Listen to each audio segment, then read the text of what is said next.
Park. Yeah. And it's a franchise we all love, and we all, I don't know how old you are, but yeah, I know Tom is old. He's about as old as I am, I think. Muddy is older than me. Yeah, I think I'm about a year older, aren't I? No, not a year. You're only a few months older than me. Yeah, only a few months older. A few months older. All right. So we're not gonna speak out our actual ages here because that would diminish our Twitch swag. So we're gonna talk about Jurassic Park, which is a movie that was very important for me when I grew up, and I think it's been for all of us. Yeah. Oh yeah. And so what?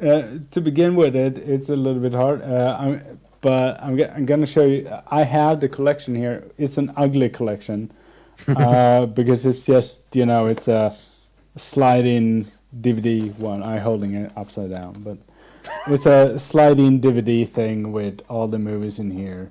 It's not very particularly nice. I got it from a friend, which kind of makes it kind of dickish saying it was not nice. But I mean, it's not a a designed one. Yeah.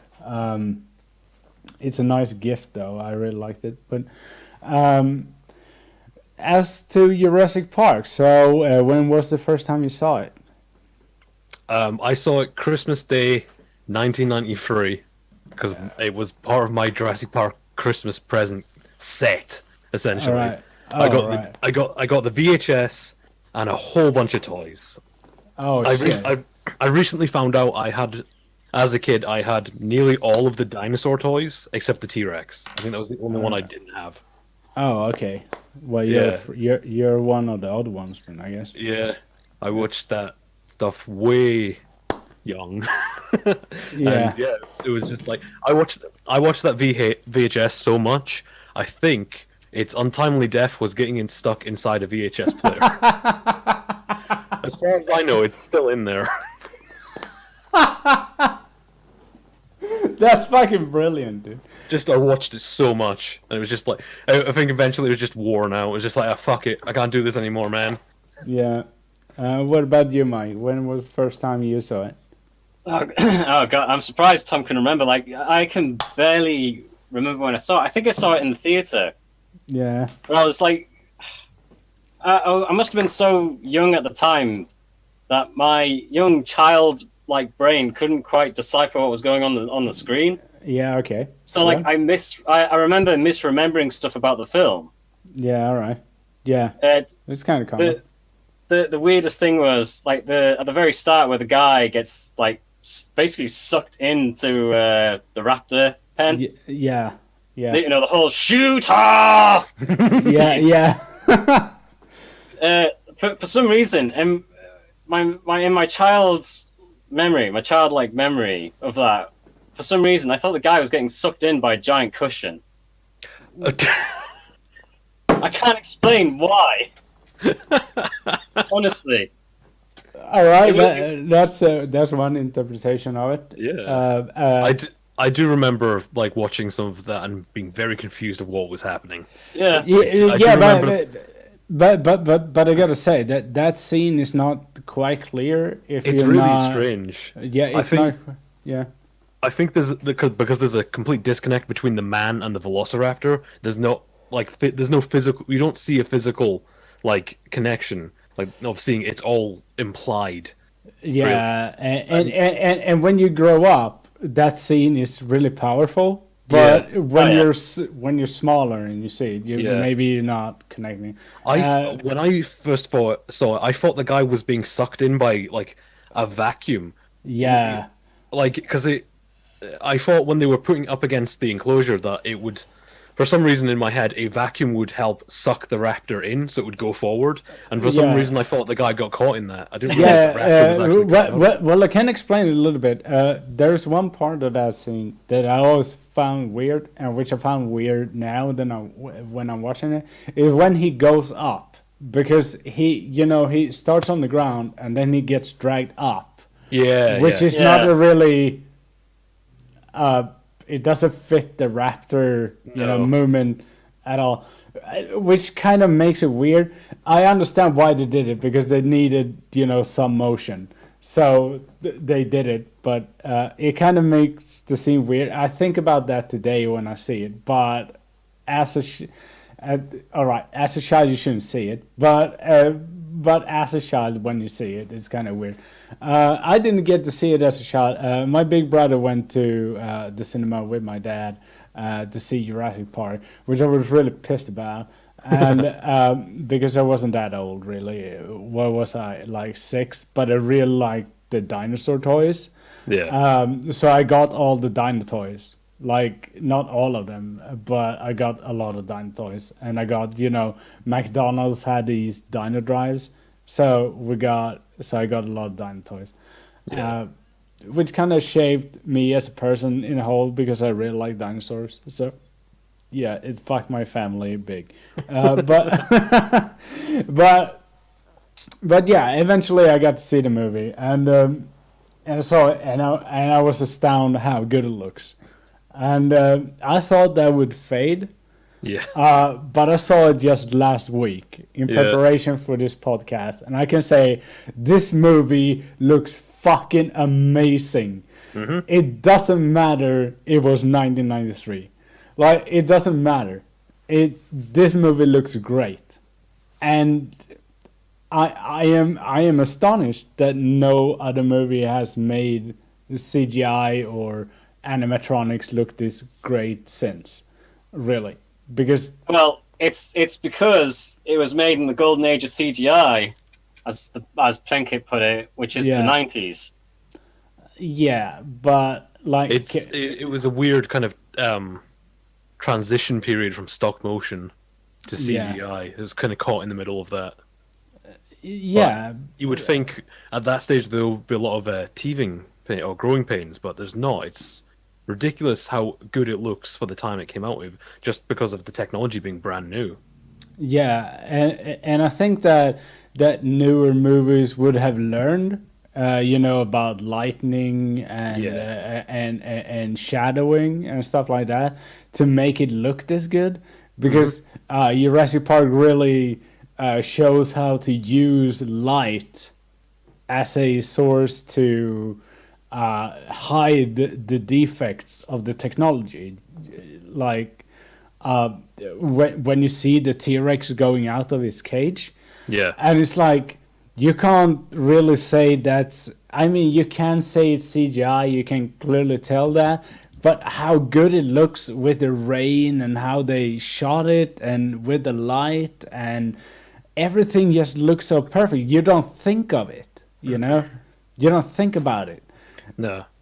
And I think that how can newer movies not have learned from that? Like, I think that they were definitely working with what they got, and newer movies kind of CGI is the spectacle, it's the big shiny thing, and they kind of go forward with it.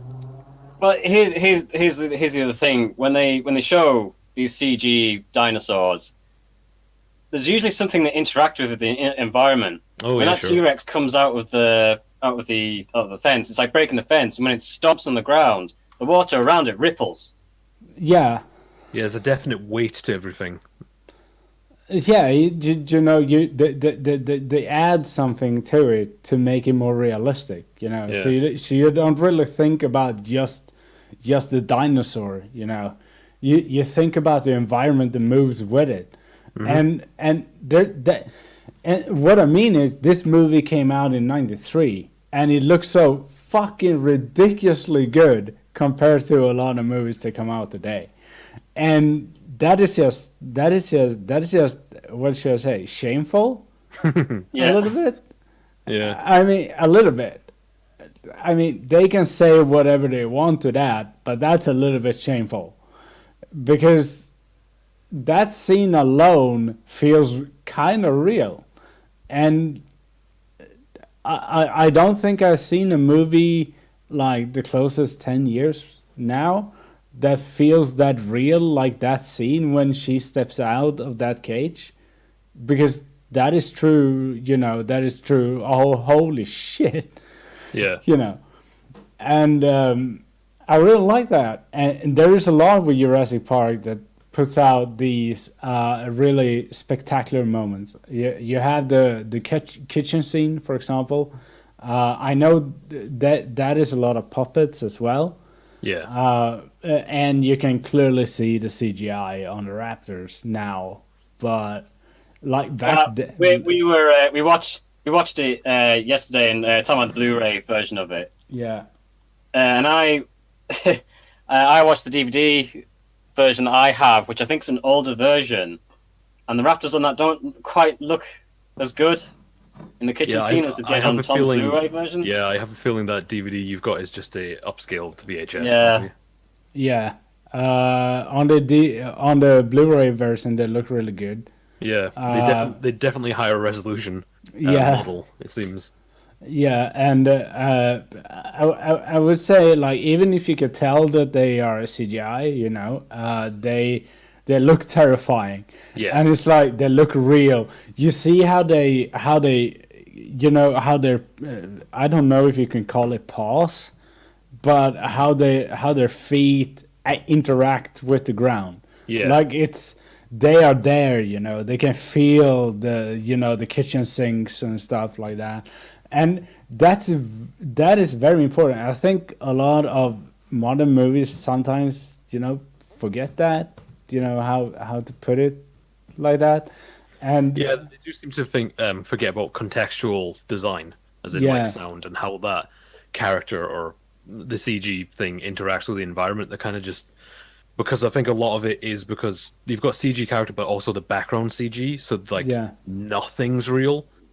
Yeah, exactly. We all know the best policy with CG is a mix of practical and CG. Use practical, but then you like touch it up with CG, you finish off with stuff. But when you've got a CG character standing in front of a green screen, there's nothing to interact with. Yeah, there's a disconnect. Yeah, which works really great with the Raptors because they are both CG and practical. Mm-hmm. Well, I think they're. What is it? Their upper bodies are practical. Upper bodies and legs. Yeah, there's a few like low angle shots of their legs running, and their upper body are practical. Yeah, you can clearly see when they're running that they are practical effects because the feet aren't really natural. No, but it kind of still looks good. Mm-hmm. But when I want to touch at is at when they jump on the kitchen counters, and you can see furniture scatters around. Yeah, like even if it's CG, things scatter around. They were kind of they're gonna land here, so these things are gonna scatter around. And when they do, it just looks so good. It likes. I don't know how to describe it, and I don't think I've seen the kind of work since that. I mean, they could have done it with the 2010 The Thing, but they didn't, and it was like just a drop in the ocean. Like they could have done it, but if we like Jurassic Park is an amazing movie in all of the way. Although I'm gonna touch on the subject of Alan Grant and what is she called? Is she called Leslie? Lexi. Lexi. When they are going down the Tyrannosaurus pit. All right. First of all, we're gonna touch on the important glitch in the movie. Yes. Why is the Tyrannosaurus pit so deep when it's not? I looked over and it's like the car doesn't move position except towards the barrier, and suddenly there's just a huge pit. The topography of that scene is really weird. Yeah, it's just like because I'm sure that it might just be the way it's edited, and it was like but it seems like the Tyrannosaurus is standing on something. It comes over, it knocks down the fence, comes over, and then all of a sudden there's a pit there, and it's like it's very strange. Like even as a kid, I saw that I was like, where the hell did that come from? I've been wondering about that too. Like did just create a fall? I mean, it's just really weird because we know the Tyrannosaurus pit is ground based, like ground level, and then suddenly there is a pit. It's like a fucking skyscraper. Yeah. It's not even just a little dip. It's really like big. it's really big. Literally, the car falls into a tree. Yeah. Literally, the only thing I can think of is the size of it and the fact that there's a pipe on the bottom. It used to be some kind of waterfall that they had to build over. Yeah, that's the only thing I can think of. But it doesn't explain how it just pops out of nowhere. No, it doesn't. But I always thought of that. And I always thought of that as a a plot hole. In its in its real sense. It's quite literally a plot hole. You can't get around that. It is a plot hole. But like if we go beyond that, Jurassic Park, real solid movie. It's good movie. So let's move on to Jurassic Park 2, The Lost World. Yeah, I know. Which the opening is a rich family, which we should feel sorry for, which I don't. That whose daughter is eaten. Okay, I feel sorry for her. Is that the original opening from the novel? Yeah, it is. Yeah, it is. Yeah, it is. Everything that was cut out of the novel ends up in either the sequels or the games. Yeah. Basically, but we also have a lot of parts of Jurassic Park, the Jurassic Park novel that ends up in Jurassic Park 3. Yeah. So we have, like, it's really, Steven Spielberg tried to make sense of it, and then they all just fucked it over, basically. He tried to cut it all out, and then everyone else was just like, no, let's keep it in. And he was like, oh, all right. No, I mean, I don't know. It depends what you do with it. Yeah, but honestly, yeah, but Jurassic World, Jurassic Park 2, The Lost World starts with InGen. Was their name InGen in the first Jurassic Park? No. Yeah. Is it? InGen's the company that's like behind all the genetics. Do they ever actually outright say it though? I'm pretty sure you see the logo in the background. Maybe we see the logo. I don't think they say it. I don't think a single character ever mentions InGen as a name. No, but in Jurassic Park 2, so InGen decides that dinosaurs are cool, so they decide they want to move the dinosaurs back to San Diego. Well, it's John Hammond's nephew. Yeah, that thinks this is. He thinks that it's a cool idea to go to a park in San Diego, which John Hammond said was a bad idea. Yeah, because why the fuck would you have these dangerous animals in the middle of a city? Yeah, he mentions that when the storm's coming, he said I should have built in San Diego because it'd be. Yeah, he says that in the original one. Yeah, and San Diego has a really big zoo. Which is the San Diego Zoo, which is why they mention it, I guess. So in Jurassic Park, The Lost World, they decide they want to catch in these dinosaurs and send them to San Diego Zoo. And of course, they're not going to keep it with just, the good dinosaurs. They want T-Rexes. And of course, they want to catch some raptors as well because they're fucking stupid. And so, where does this movie take us? Well, in the beginning of the movie, I gotta say it's a pretty good movie. Like the first half of it. Yeah, I kind of like it. I don't. I Am Malcolm is kind of shoehorned, but and his daughter is really shoehorned. Yeah.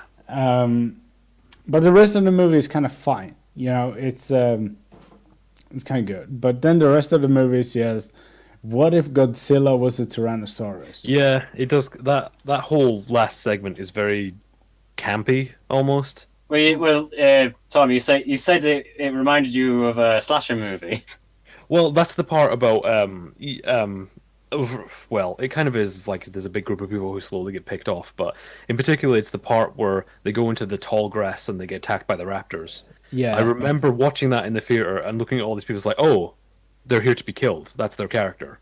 Yeah. Like, and it's like it really comes across as like it's a slasher movie. It's like something from Freddy versus Jason or something. In the novel, which is weird because like the book, The Lost World, is actually really that's a sequel of the film Jurassic Park, not the book Jurassic Park. Yeah. But anyway, in the book, they don't have a massive set of hunters. It's like the opposite team is just 3 guys. Okay, right. But because they need like a slasher villain scene, they have like shitloads of hunters. Yeah, all right. So, yeah, no, continue. I was just going to say, can we talk about how awesome Pete Postlethwaite's character is? Yes, Pete Postlethwaite, as usual, is awesome. Yeah, sure. We can talk about that. Who is he? He should be the... Well, okay. He's the only character in that film that goes through a story arc. Like, his friend, RJ, the other guy in the glasses... Pete Postlethwaite character is the bald hunter guy. Oh, yeah. Okay, yeah. No. Yeah. You'll know him from Alien 3. Yeah, I know now. Sorry. Yeah.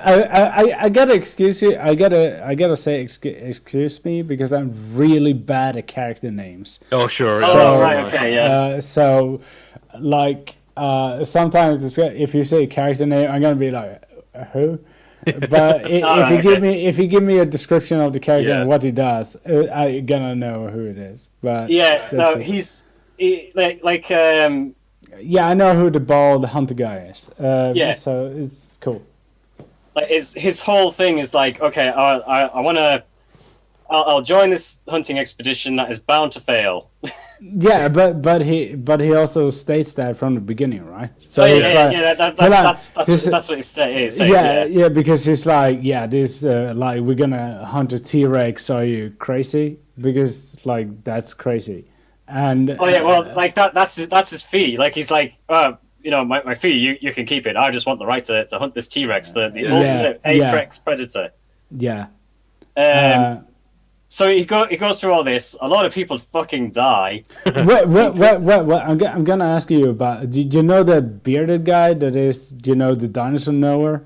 The paleontologist guy. Yeah, the pretend paleontologist guy. I would say he's not really, but he's like, I don't like him, but he's like, he joins the Indian team because I feel like no paleontologist that is actually a paleontologist would join in on this kind of hunt. Yeah, because it's kind of fucking insane. Like, why would you do that? Like, especially if you know about the original, Jurassic Park, and you know about Alan Grant's and Ellie's, Well, in the film, they kind of explain that away as like they were given a gag order, so it's only rumor. Oh, right. Yeah, it's only really rumor. They had to sign a non-disclosure agreement before they went to the park. Well, Ian Malcolm, like I do actually like the fact that Ian Malcolm's kind of like seen as this crazy person. Yeah. Like his reputation is tarnished. Yeah, because he just wrote a book about it. Because he's like, fuck that. I'm telling everyone. Yeah, I mean, in that way, maybe Ian Malcolm isn't shoehorned in. Maybe he's, really well written in, but it's kind of still like a little bit. Yeah. But it's like in the first movie, he's brought in like the rock star because the lawyer is an idiot. Yeah. Like he's only brought in because the lawyer is an idiot. Like that is the only reason Ian Malcolm is there. Because the lawyer is a fucking idiot.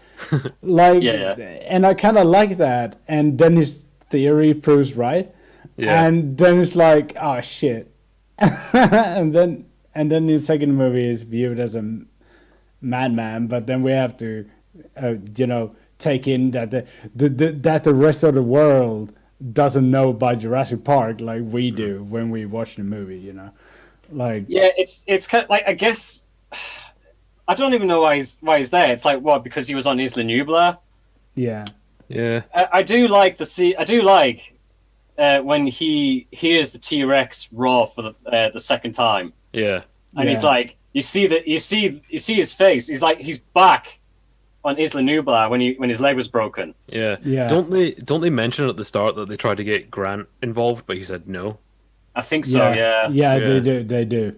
It's like, yeah, Malcolm's like second or third choice at this point. Yeah. Yeah, they try to get Grant involved. I think they mentioned that in the beginning of the movie. Yeah.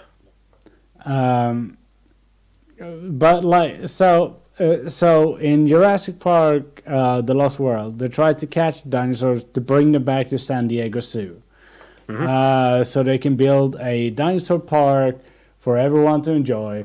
So they decide to grab a T-Rex because they had 2 T-Rexes, well, 3 T-Rexes with the baby. Yeah. And they decided to grab at least one of them and bring them back to San Diego.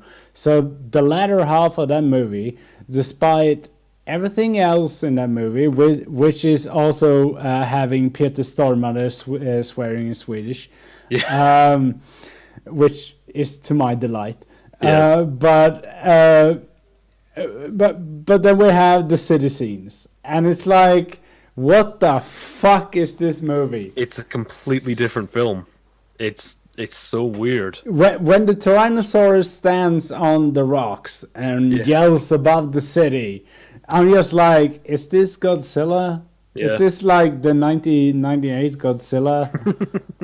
Oh god, yeah. It's really bizarre because tonally, like, you've just seen a bunch of people like fleeing for their lives across this island and people being killed by dinosaurs left, right, and center, and then suddenly it gets really overly comedic with like the giant pool ball being knocked off. Yeah. And it's like, what is happening in this film suddenly? And it's just like, oh man, it's just so Well, okay, weird. hang on. Just to go back to Pete Postlethwaite. Oh yeah, sorry. Yeah, all right. His story ends when like he finds out RJ's been like fucking viciously murdered by velociraptors, his friend, Yeah. who brought him on in this expedition, and like he didn't get to kill a T-Rex, he just tranked it. But like he's kind of like sat hunched over. Yeah. And what do you call him? Main antagonist, the nephew of Hammond. Yeah, all right. Comes up and he's like, Roland, why aren't you happy? You've got your prize. And he's like, RJ didn't make it. He's like, well, I there's an opening for you at San Diego Zoo if you want it, trying to make him feel better. And he's like, no, Mr. Lovelow, I've had enough time in the company of death. Yeah. And he walks off. And it's like, he's completely changed by the end of the movie. yeah, he's a completely different man by the end of that movie. Yeah, but his friend died. So you gotta like, I kind of like, what if someone comes up to me? Let's say that I was out with Tom here, and I was hunting a velociraptor, and then I hear from the guy that like, nah, Tom died. He got eaten to shit. And I was like, yeah, all right, but I got to shot the velociraptor. And then someone says like, yeah, there's an opening at San Diego, zoo. I was like, fuck you. Yeah. Like, what kind of response do you Yeah. what like, of course he's devastated. Like, he thought he was gonna have this, T-Rex triumph with him, not, without him. Like, also, it kind of shows that, the animals aren't the important things here. It is, the hunt, and then for some people it's a profit. Which I think it's I think that's this running theme in Jurassic Park. The capitalistic idea that the animals doesn't really matter. It is always like a mix of capitalism and man's hubris. Yeah, so it's like if Frankenstein tried to profit off of his monster. Yeah, exactly. So we the Tyrannosaurus, destroys San Diego. No one cares. And the movie's ended. Yeah, the movie's ended at that point. Yeah, and he eats a dog, which is sad. I felt for that retriever, I really did. But then we go to Jurassic Park 3, and it's a slasher film. I don't think I have seen a movie that I wanted to end faster, because it has a screaming lady that screams so much that I wanted her to be shot. I didn't want her to get raptured. I wanted her to get shot. It's I don't hate the movie. I tried to contain my distaste for it. I'm kind of sad that Sam Neill decided to be a part of it, though. Yeah.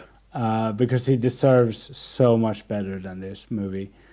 Jurassic Park 3 is garbage. It's a weird fucking film because the first 10 or 20 minutes has some interesting setup. Grant, I really like the line where he's in the auditorium, and you see people leaving after they realize he's not going to talk about Jurassic Park. Yeah, I kind of like that detail. And some snot-nosed kid says, "Hey, dinosaurs exist now. As soon as the embargo on the island lifts or whatever, people are going to go there and research the dinosaurs there." And Grant says, and he makes a very good point, the creatures on the island aren't dinosaurs. They are theme park monsters. Yeah. Which they are, because they have DNA from all kinds of crap. So they look different to what they'd actually be. Yeah, all right. So before we talk about Jurassic Park 3, I want to bring that up because in the first Jurassic Park, Alan Grant make a point of dinosaurs being birds, and people laugh at him in that movie, which later became true in science after this movie, which is no, it was just before. Yeah, they just discovered the whole all right. connection. Sorry. All right, I'm gonna say sorry to all the scientists out there that are gonna watch this YouTube video. Yeah. I'm really sorry about it. All right, so Alan Grant makes that point, but the good point that the movie makes is that they swap DNA, right? So they swapped it with amphibian DNA, which makes the reptiles look like lizards, or amphibians or whatever, which makes them featherless, which is kind of, I feel like a lot of people have a hard time accepting that today. Yeah, even they do. That dinosaurs, I'm not gonna say that all dinosaurs have feathers, because I don't think that, because that is kind of not widely believed, but a lot of them had. It would be particularly the raptor species, it depends what you're talking. It depends what species you're talking about. I don't know how a Tyrannosaurus Rex, how they would have feathers, because I don't know the status on that. I don't think that is conclusive. No, I don't think so. The only clue they really have is maybe the tiny arms could have just had a plumage of feathers on them. Yeah. See, the interesting thing about Jurassic Park is it came out just as they were discussing. Oh, hold on. What have you done, Tom? They're here for me. They know. They know I know. Sorry. The science at the time they were coming to the conclusion that maybe dinosaurs were precursors to birds, and they took that into the movie with them. But it's a weird mix of Jurassic Park is knowledge of dinosaurs at the time. But now we know, further going on, it was after Jurassic Park they kind of came to the conclusion that a lot of them would have had feathers as well. Yeah, but I mean, the good thing about Jurassic Park is you can explain all of the inconsistencies away by saying, well, because they're not truly dinosaurs, they're a weird mutation. Which was one thing that I always thought about when growing up was how they explained that in the movie, but I gotta say it's kind of easily to miss.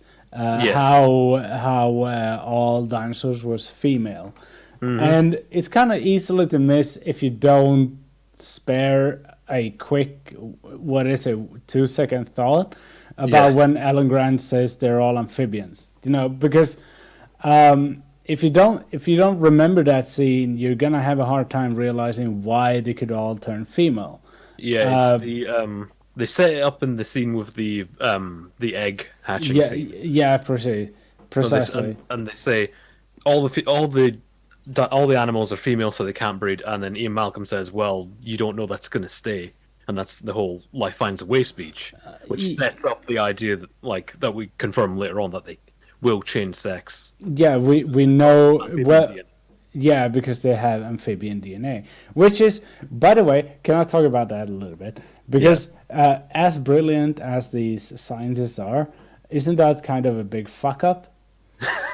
It's funny. The Telltale game actually kind of covers that. Oh, I haven't played that. I'm sorry, but okay. Quick thing. The Telltale game. It's just a mid-quel. Whatever. There's a doctor in that called Dr. Sorkin, who moans about Henry Wu, the person that becomes kind of the antagonist in Jurassic World. Yeah. He's there at the egg hatching scene. She's complaining about him because he was given the head of the science division because he found a shortcut by adding frogs' DNA into the genome of the dinosaurs to make them grow faster. Well, to make quicker progress. Yeah. Which I'm not entirely sure. It might have been covered in the book. Yeah, it is. It is. Well, it's not defined as frog DNA. It's defined as amphibian DNA. Yeah. And I think it's frog DNA. But the thing is that they mentioned Alan Grant mentioned this in the movie when they find the raptor eggs. And he mentioned that some amphibians, change gender. He says that some of them change gender in certain climates or whatever. And, it kind of gives away that stuff. What I mean is, isn't that kind of an oversight of the Jurassic Park scientists? Oh, yeah. You can tell they were all about results. Yeah. They didn't care. There's we need dinosaurs. Get them in any way you can. Yeah, you can't choose amphibians without that. Yeah. Which is another thing we came to the conclusion last night. Another reason why they might have had it on an island. I mean, yeah, for safety reasons, so that they don't get out. But also, that island we would possibly be in international waters, so they could get away with doing some. Yeah, absolutely. And the scientists mentioned that they make sure the embryos are of female because they deny them a certain protein or hormone at a certain state. But as they add this amphibian DNA, that kind of balance kind of destroys itself, right? Does it? Because they can change this gender because gender is fluid and. Especially with these amphibians and other species, gender is fluid, so they can change gender whenever needed, which is a big part of evolutionary biology, which would be quite a big oversight, don't you think? Yes, it's a huge oversight, but I think that runs in the whole theme of the first movie. Mean, you've got so you've got. A bunch of people coming on to kind of look at the park in order for you to get the go ahead to open it. Yeah. Why send most of your staff home? Why not be fully staffed? Why have one computer guy in charge of all of security who has very questionable morals and loyalty? Where are all the rangers? Yeah.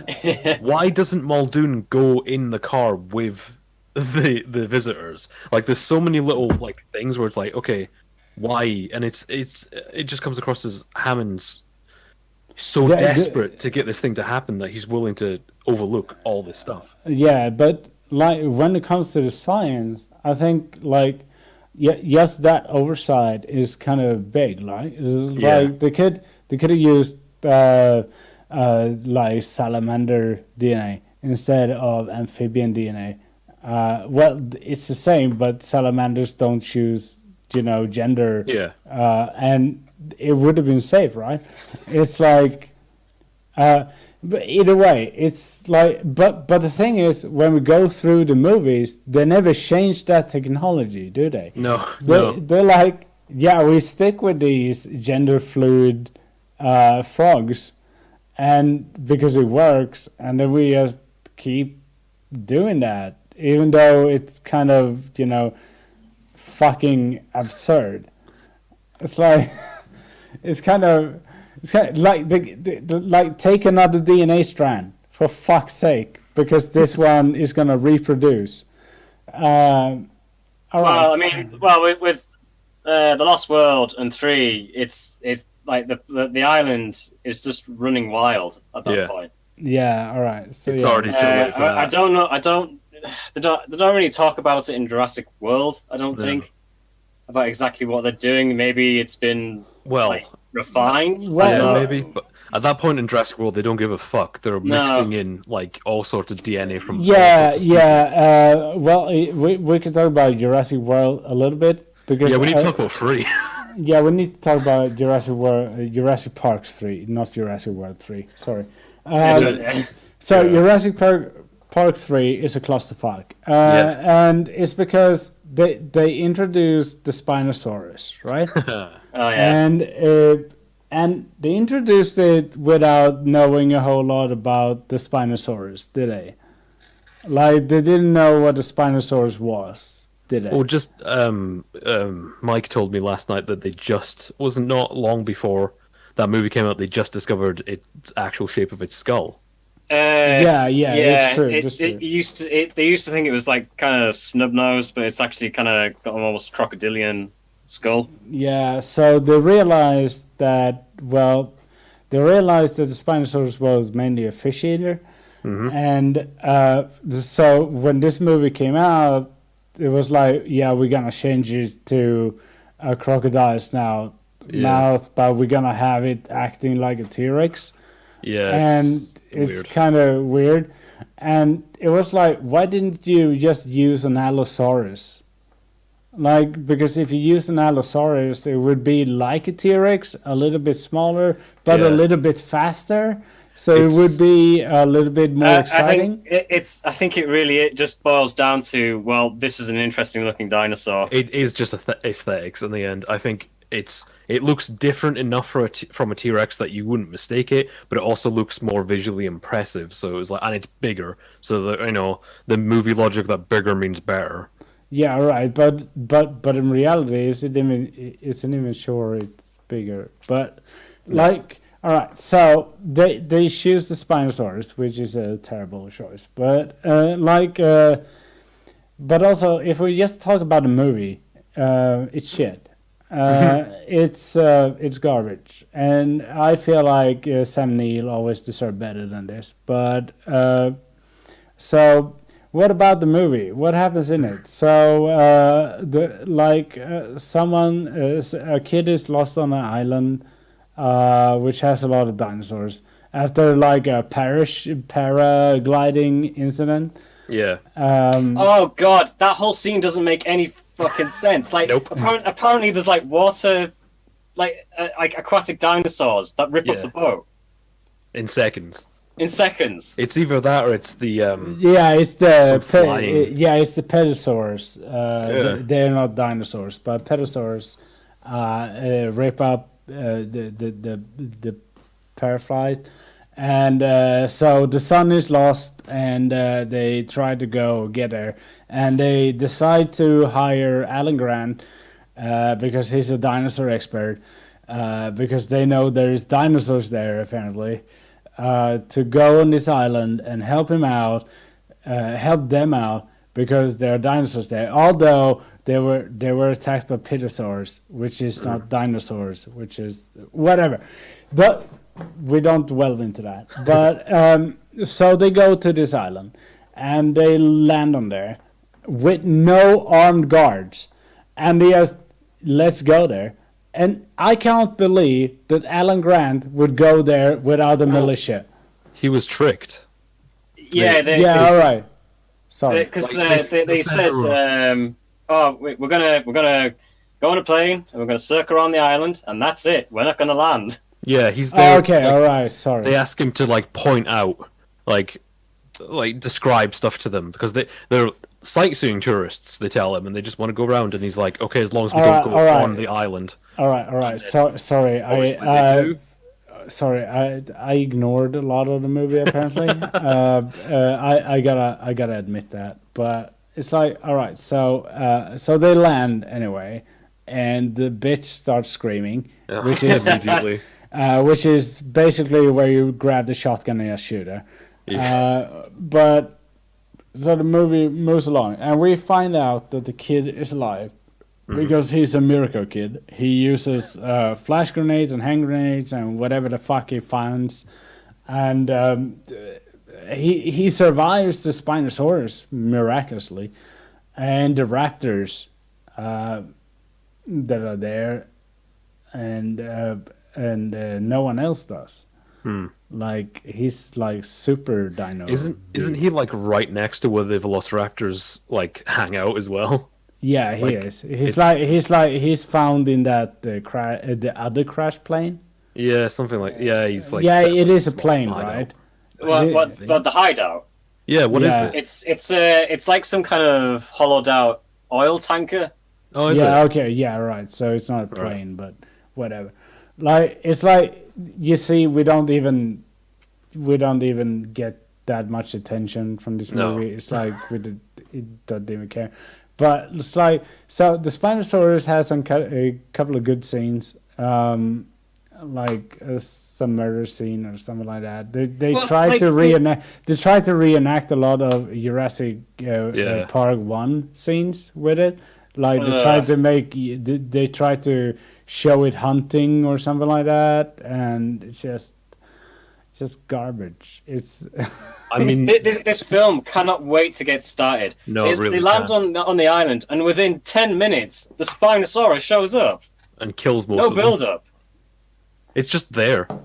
It's just that it kills like two. Like the fight between the T-Rex and the Spinosaurus should have been the climax, but it's at the beginning of the movie. Yeah, and it's so like just in you. It's like, okay, we need to go now. Because like they have no confidence in the audience's like patience or something. Yeah, but also in reality, the Spinosaurus would never win. It wouldn't even be at that point in the island. It would be hanging out near the water. Yeah, and like even if it were, the Tyrannosaurus would win that fight because it bit its neck. Yeah, like it's Tyrannosaurus. It's like a Spinosaurus. Like what infuriates with me with this movie is that one of them is a Carnosaurus and the other one eats fish. It's there is I forget what it's called. Spinosaurus, the real Spinosaurus that lived so many million years ago. It does hunt for fish. That's its main supply of food. In the area you would have found it. It was kind of a jungle area with rivers, but it would have dry seasons. All right. And in these dry seasons, it would push it closer to these other dinosaurs, which were similar in size to Gigantosaurus, which is like another predator, like almost like a T-Rex. Yeah, I know what a Gigantosaurus is, but it would basically push them together, and it would only fight that dinosaur when it was desperate. Yeah. And it kind of would have won because it actually had it could actually use its arms, basically. That's true. But like, I don't know. But the fact is, it wouldn't pick a fight unnecessarily. No, it has no reason to pick a fight. That environment is lush with food, but it's like even if it was to fight the T-Rex, the T-Rex's like bite would decimate that fucking thing. Yeah, the T-Rex has the strongest bite strength of any dinosaur. All the T-Rex has to do is get a bite on that thing's neck, and it is done. Yeah, but what I mean with that is like, the T-Rex wouldn't necessarily win, but by that fight, he gets a bite by his neck, and it's like, when it's done that, it's fucking done. It's finished. Yeah, it's those two animals have completely different designed jaws. for dealing with different prey. And it's like the Spinosaurus wouldn't really be able to do that much damage to a T-Rex if it's evolutionally designed to go after fish. I mean, it's got crocodilian mouth. Its teeth are jagged in different places, like crocodiles and dolphins, so they can catch fish, fast fish, easier. They can snag stuff. Whereas a T-Rex's jaws is completely different design. It's like if you compare a long snout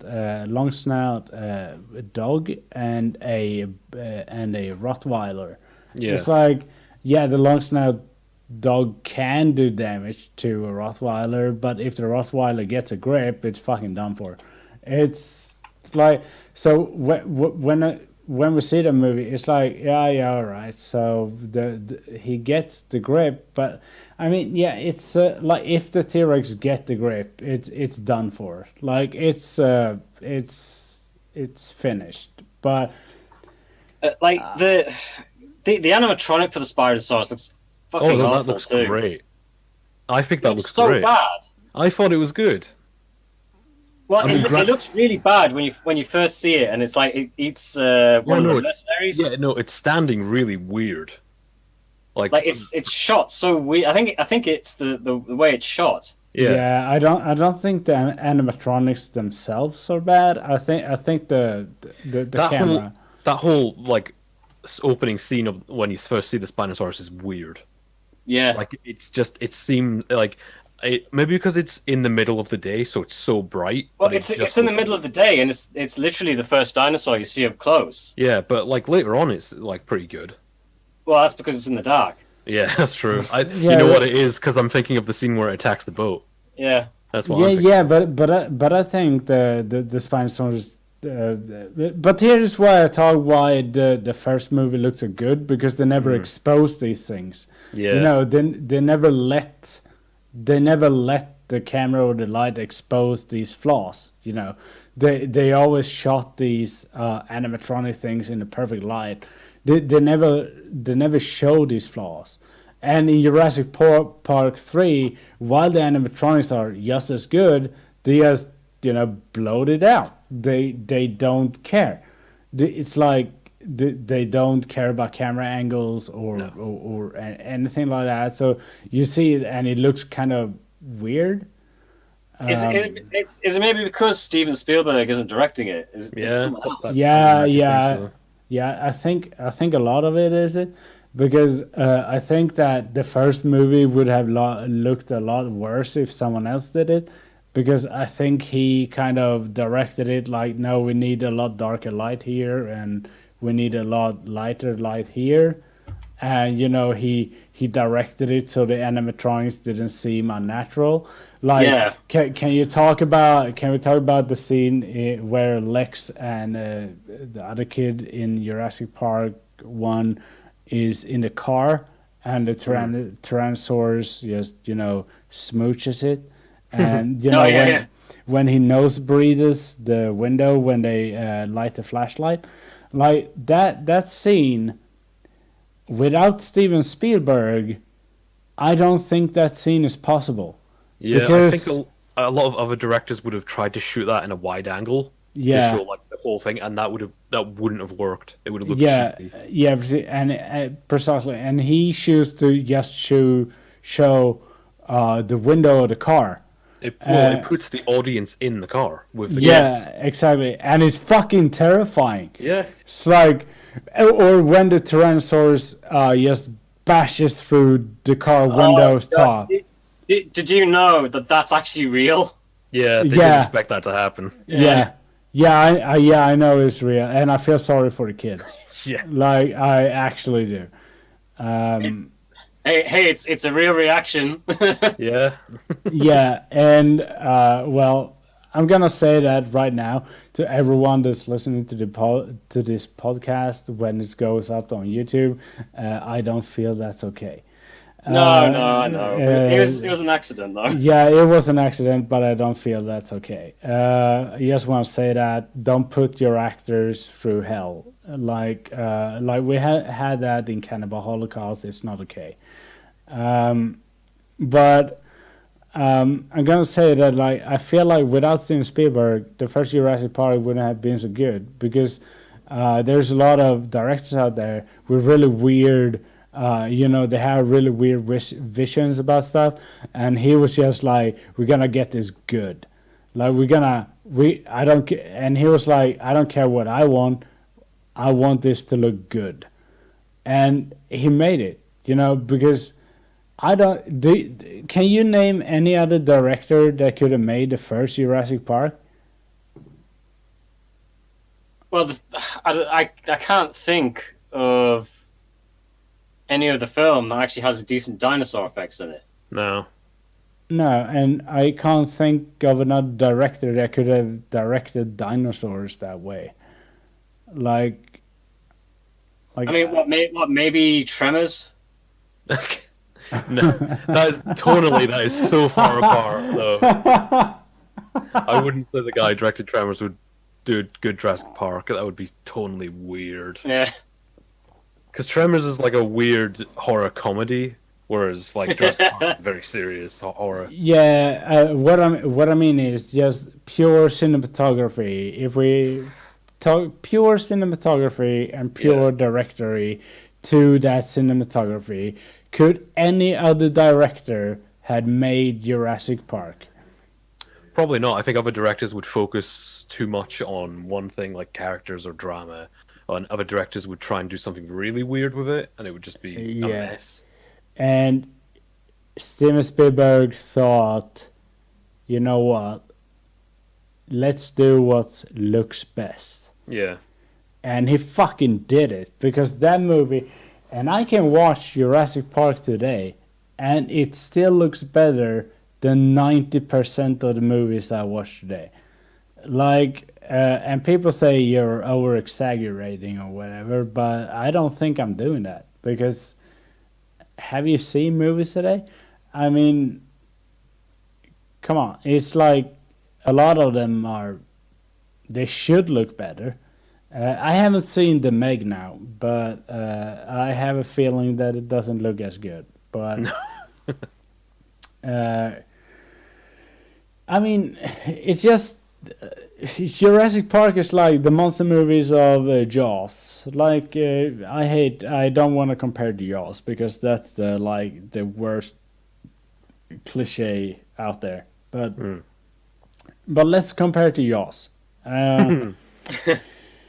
Jurassic Park looks better than the Jaws, and looking better than Jaws is hard. Like, if you remove the typical 70s color reduction stuff, but like, have you seen a shark movie looking as good as Jaws? No. We watched The Shallows recently, and that was, boy, the CG, and that is something special, isn't it, Tom? I don't want to talk about The Shallows. Like, the movie give me a conniption. All right. Can I talk about The Shallows? No, no, don't, please. Yeah, I'm gonna talk about it. Yes, because it traumatizes Tom. All right, so can I say that I kind of like the movie, but there are some interesting ideas in there. I'm gonna say, like, the way that shark is vengeful is kind of for no reason. Yeah, for no reason. And the way that shark has the ability to bend steel is impressive. What's impressive to me is that the shark can breach water in shallow depths. That shark weighs over a ton. The amount of force and speed that shark would have to get to actually breach the water is impossible in that shallow water. Yeah, okay. And it annoys the shit out of me every time I see it. All right, so I'm just gonna say I enjoyed the movie, but I see how utterly ridiculous it is. like how she makes friends with a seagull. I found that the most unrealistic, because no one is friends with a seagull. No, seagulls are evil. Yeah, I would have The bashed. seagull would the seagull would have fed that woman to the shark. Yeah, I would have I would have killed the seagull faster than you could say hello. It would be like, "You're my dinner, bitch," and it would be like, "Yeah, all right." So, but other than that, I enjoyed the show. I know. It's a shit movie, right? But I kind of enjoyed it because I like shark movies. You know, I was like, "Holy shit, a decent shark movie," and I was like, "Yeah, I kind of am obliged to enjoy it." And then I knew Tom was gonna shit on it, and I was like, "We're not gonna talk on that on the podcast," but here we are, we're talking about it. So, all right, so let's go back to Jurassic Park now before Tom has a chance to respond. And look, my 5,000 word essay is right here, man. I know you have one. I know you have one. I'm ready to unload that. Let's not do that. Let's let's talk a bit about Jurassic World, which I feel like you both have a lot of opinions about. So I'm gonna start with you, MuddyMike. What is your opinion about Jurassic World? It's all right. End of podcast. It's all right. It's all right. It's all right. And what about you, Tom? I haven't seen it because I don't care. All right, you don't care. All right. No, we tried to like stream it through Discord last night, but it just VLC player just wasn't. No, it wasn't happening. Right. Okay. I've seen enough bits and pieces of it that I can kind of, you know. All right, so excuse me, Tom, but we're gonna talk a little bit about it. Sure. And Mike, so what do you think about it? You say it's all right. I think it's a different beast. Yeah. I'm fine with it. I like it better than The Lost World. yeah, I do too. But the thing is, that's not a high bar, though. Is it? No. Yeah. Well, okay. It's a middle bar. It's a middle bar. Like. Well, I like it, but I'm not constantly rewatching it. All right. Yeah. Okay. Not like. I think it doesn't enough to.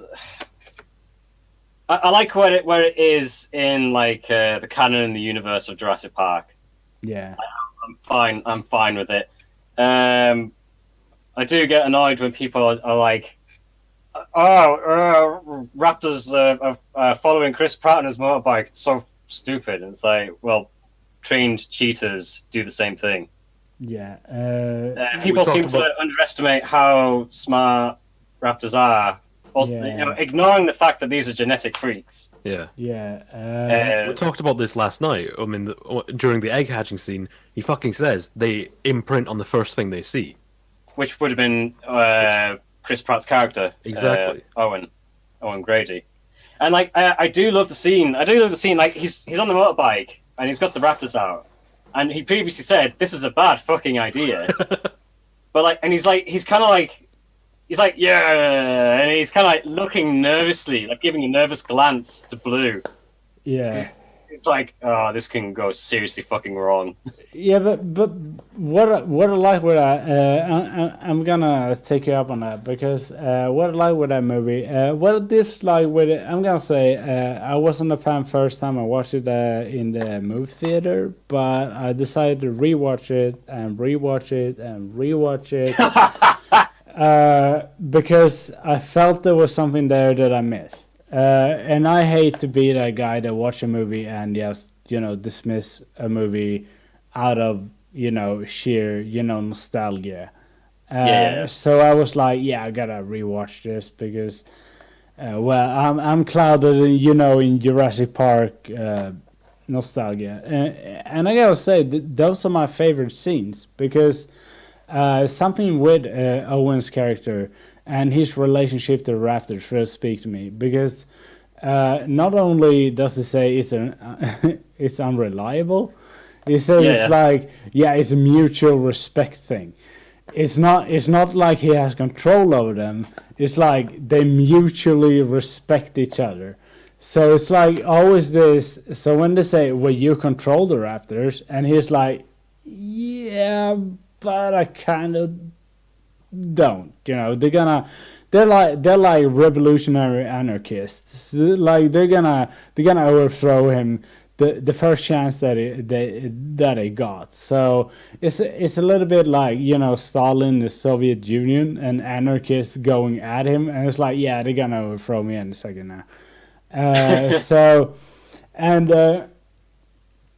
they kind of do it, you know, for a while with the Indominatus Rex, because they talk to the Indominatus Rex, which is also a part of Jurassic World I like. That was that they didn't tell them what the Indominatus Rex was made of. Yeah. And then they find out only because that the Indominatus Rex can talk to raptors, and they find out that it's part raptor, which is why it's so dangerous. You know, which is why it's so hard to contain. This is like the main thing I like about Jurassic World. The previous sequels, they did not explore the idea of you've got. They have the power to manipulate genetic DNA. They never explore that until now. Yeah. Also, like that Indominus Rex, it's kind of based in reality, where if you keep a dangerous animal cooped up, and it gets out, it escapes, it goes kill crazy. It doesn't know what to do. Yeah, exactly. I kind of like that too. I mean, my main gripes with the movie, what I like with the movie the first time I watched it, I gotta say, is the kill when the dinosaurs go crazy and the pterosaurs go crazy in the park. When you know, the flying pterosaur feeds the lady to the fish. Oh, and yeah. It's like that's just a golden scene. But what did that lady do to deserve such a horrible? Nothing. She was a British nanny. She had to die. Yeah, but she did nothing to that. Basically, I feel like they should have given that to a more evil character. I think the director has issues with British nannies. Yeah, I think the director has issues. Point. Like that is my grand point. I think the director maybe got dumped. And then they did a scene. But my point is, like, what I like with the movie is they did this like Jurassic Park thing, and it kind of succeeded, and then decided that dinosaurs were boring. So they decided to expand on that. So they decided to do the Indominatus Rex, or whatever it's called, and it's a mix of a lot of dinosaurs. So it's not just, but it is of course a carnivorous dinosaurs. So they decided to do that in a very, very small cage. So the point of Jurassic World, what I like with Jurassic World is that while the raptors have this really big space and they have their own personal trainer which they can talk to, well, they can communicate to him, which is Chris Pratt. They didn't give anything to the big motherfucking Indominatus Rex, who's just captivated in a big fucking. Did they give him shit? They didn't give that fucking shit. And then they just, you know, what if he escapes? Well, shit. And then he does, and it was like, oh crap. And they had nothing against it. They gave the like it was like they took the lesson from the first movie, how the hunter in the first movie, what is his name? Muldoon. Muldoon. Yeah, Muldoon. Yeah. Yeah, Muldoon. You know, they took the lesson from Muldoon, but no other lesson. So it was like they took the lesson from Muldoon about raptors, but no other lesson from the rest of Jurassic Park. And then they just decided to make this fucking freak out of DNA. And by the way, the scientist in Jurassic World is the same scientist that is in Jurassic Park. Yeah. Which is what is his name? The actor. Dr. Something Wong.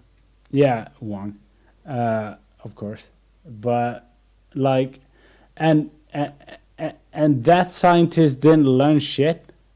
Well, as we know from like the Trespasser game, his morals have always been a bit on the flaky side. Yeah. Yeah, He's the one that came up with the whole shortcut that kind of fucked everything over. So he's basically a Nazi scientist. Very close. Like he's like the Mengele of dinosaurs. Speaking of Mengele, aren't we glad they didn't go with the human dinosaur hybrids? Oh yeah. Oh yeah, we're kind of glad over that. I never saw that as a viable idea. They were discussing it for a really long time, though. I've seen concept art and everything. It looks stupid. Yeah, but it's like, wait, the Swedish magpie Omora should be on the flaky side. No, wait. I don't think when it comes to certain things, morals shouldn't be on the flaky side. When we come to eugenics, morals shouldn't be on the flaky side. Yeah, let's not breed dinosaurs with cuttlefish to make them invisible. Yeah, and let's not breed humans to be perfect either. Or dinosaurs. Yeah, let eugenics die. I think that is a good idea. Like, eugenics is never a good idea, ever. Like, I think that if we could bring dinosaurs to life, sure, but I don't think even, as Ian Malcolm put it, they could, but did they ever think that they should? Yeah. Like, even if we can, I don't think that we should bring them to life, How would you feel about stuff like woolly mammoths? Because they're very close to doing that, apparently. I think that no. I think we can use that technology to use to already endangered species. Yes, like animals that mankind have destroyed. Yeah, I think that things that we have destroyed, not of natural circles. Things that we have destroyed, we can bring back. But natural circle things, no, don't touch that. I don't think that we are able to handle that. We're barely able to handle this fucking planet. Mm-hmm. Like, mammoths, why? Why? Yeah, there's a reason why a lot of animals died in the Ice Age. Yeah. Yeah, don't bring those back. We have a lot of animals that we have extinguished, like, as humans. We can bring those back because they are, natural to this environment and to this climate that we have created because we're assholes. Basically, we can do that. Derail a bit. Is it okay to clone a human for body parts for organ donation? Yeah, growing organs, yeah. Cloning a human to harvest? No.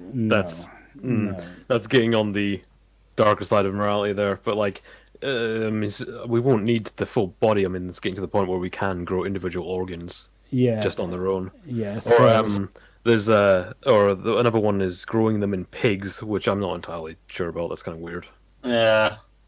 Yeah, I'm not sure about that either. But if we can grow, we can already grow organs outside of the human body. Let's keep to that and keep it at that. Don't grow entire humans to harvest them. That is fucked up. There's a movie about that called Clonus. Yeah, I'm pretty sure Star Trek covered this like 3 times. Oh yeah, Star Trek probably would have. oh yeah, it's also an ideology called Nazism that thought that was okay. So don't do that. I don't think that's okay. But growing organs, or we are talking usually now about growing meat. Lab grown meat. Yeah, which is fine. That is fine. That's gonna stop, like, a lot of the over industrialization of farming. Like, there's too many cows at the moment, and they produce all kinds of waste and gases, and it's bad. So that's probably the rainforest in South America that's cut down for cattle. Yeah, exactly. We're cattle and cocaine. Cattle and cocaine. That's what it is. It's the main something. Yeah, okay, we can stop the cattle thing. We're not gonna stop the cocaine thing. Or another plan is to slowly introduce eating insects into people's diets because it's far richer in protein.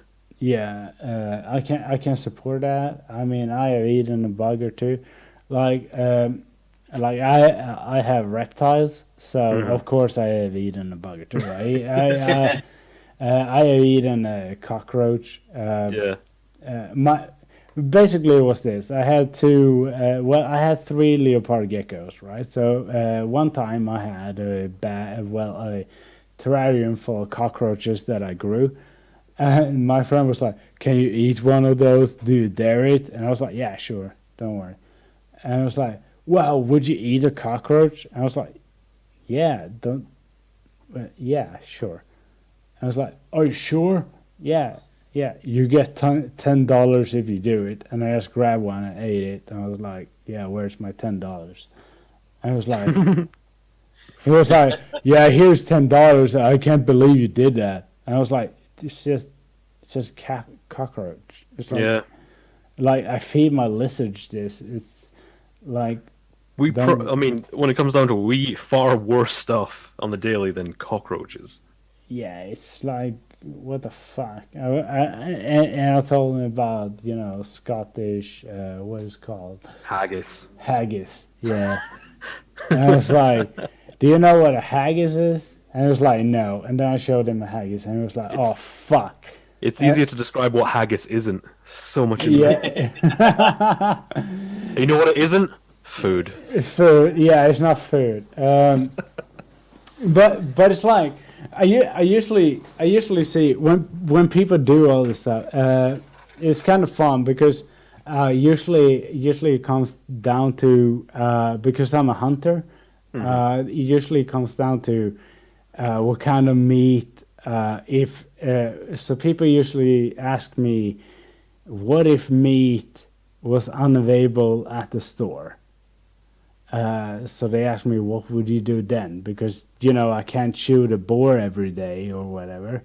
And I said, well, then I would eat vegetarian food until, I have boar meat.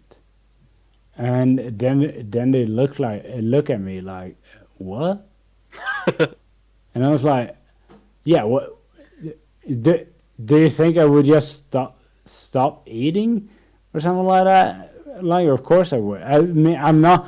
It's like, just because I'm a hunter, I'm not against vegans or vegetarians. I don't hate vegetarians because I hunt. It's like I know a lot of hunters are, or a lot of meat eaters are, but that is just stupid. It's just idiotic to be, like, fucking moronic even. It's like, why would you be against that? It's like, oh no, you don't eat meat? Ah, shit. It's like, what? I don't know what's happening. Do they expect you to just go out and just kill? There's an old lady. She's good for meat. Yeah, it's like they asked me, and it's like, yeah, what you gonna hunt when there's no animal left? People. No. First I would say, well, first of all, I my hunting mission failed because hunting is not only about meat; it's about preserving certain livestock, basically in the wild. It's basically making sure that deer and other foodable animals survive, and the stuff like that. Like we call it nature care, basically. It's a calculated hunting. We don't just go out with machine guns in the forest and shoot off everything. Like some people seem to think that. They do. We don't do that. We have calculated hunting. It's called, we shoot off a certain amount of animal and perfectly calculated which animals should be shot and to preserve the livestock, basically. like we don't go out with a rocket launcher and then it's like there's a moose, let's have a barbecue, motherfuckers, we gonna get it, dudes, and then we just shoot it and they're like, all right, 6 dudes by a barbecue, a moose we just rocket launch. Fucking good. Fuck dude. you, nature. It's coming right for us. Oh no. Well, hunting is like 40% food and 60% is wildlife check, especially with boars in your area in Sweden. Yeah, well, boars we would need to be really honest here. We would need to shoot a lot more, but I think we can't because we're people and we have other lives to do and than just machine gun short boars. All right, so when it comes to boars, yeah, we could actually go out and machine gun them. It wouldn't, it wouldn't matter. But it's like the latest estimate of our nature reserve in Sweden was like, yeah, all right, so we have 280 boars born every year, and we shoot about 80,000. Yeah. I was like, oh, all right. So would you give us the ability to use night scopes? No. Oh, all right. So I guess we're gonna keep those numbers then. Yeah.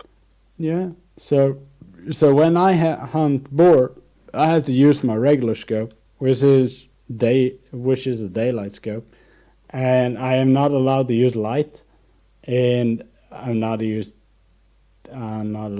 to use anything. So basically, I have to make a shot in the dark and hope I hit him, unless I hit him in the ass, in which I have to search for him until I find him. So they're not really giving us a good challenge, aren't they?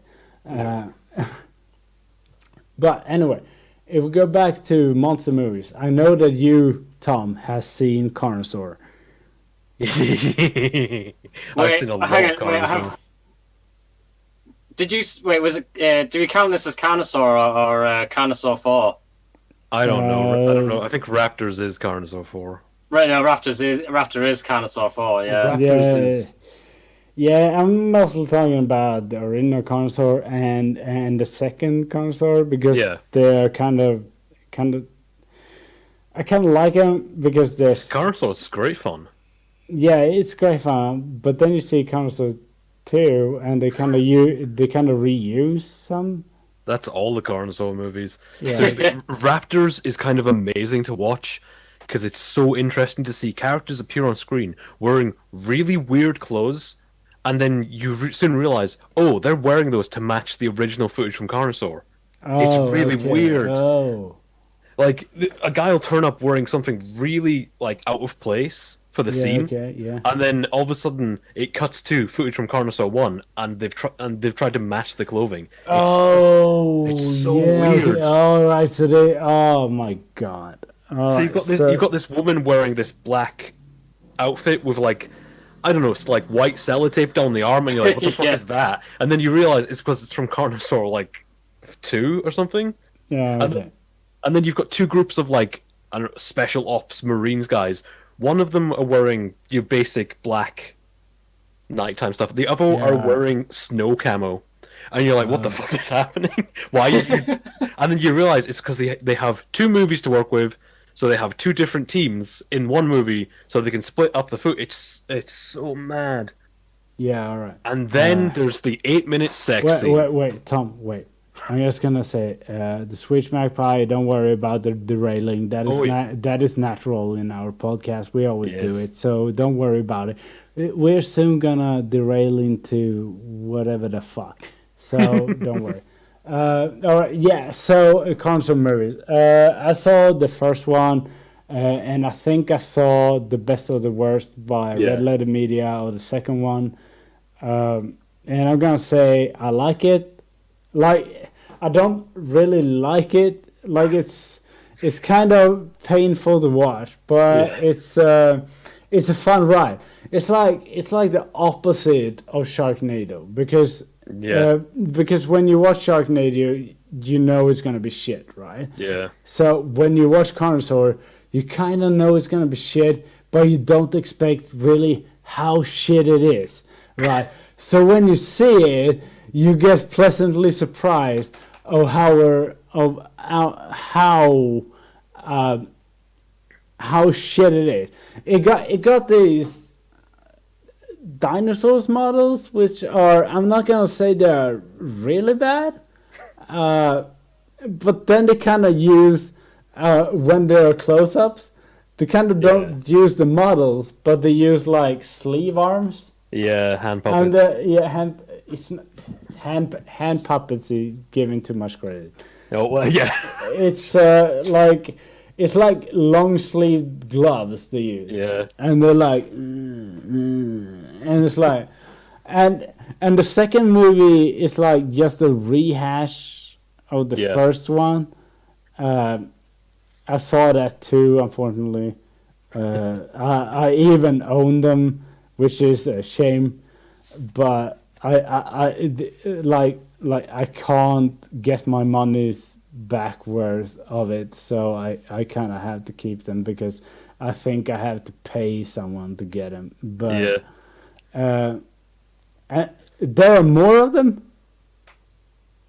Are you saying there are more than 2? There's 4 technically. Oh, technically 4. Well, the 4th one's called Raptor, and it is unofficially referred to as Carnosaur 4. Oh my. Because it takes footage from all the previous Carnosaur. All of them. All of them. It's a horror. It's such a horrible. Like, okay, imagine if they made a Jurassic Park movie and they took scenes from each movie. You know, like the raptor attack from one, and then put it in. It's spliced together, and then it's horrible, and like it's kind of amazing to watch to see how they edited it together. Was the name Raptor? Is that? No, there's no raptors in it. No. I say it was the name Raptor. I think it's just called Raptors. Raptors. I'm writing this down because I'm gonna see this. Because don't. Yeah, right. You have warned me. Do you think that's gonna stop me? No. No, it's not. So even if I know it's gonna be the pain, it's not gonna stop me. It's not how it works. Pain isn't even close to it. There is an 8-minute sex scene that is comprised of 30 minutes of looping footage. 8 minutes? Isn't it? Yeah, no, it's 30 seconds of the same shot stretched out over 8 minutes. It's just on repeat. Oh no! Yeah, it's horrendous. We did a video about it, and Mike's edited it down, but he's got a timestamp on it. It's my god! Can you link it in the chat or something like that? I want that. I want. Oh my god! I mean, unfortunately, because of Twitter's 2-minute 20-second yeah, rate, I know. Oh my god, that sounds. I thought I came reasonably prepared to this podcast, but apparently not. What the fuck? All right, so.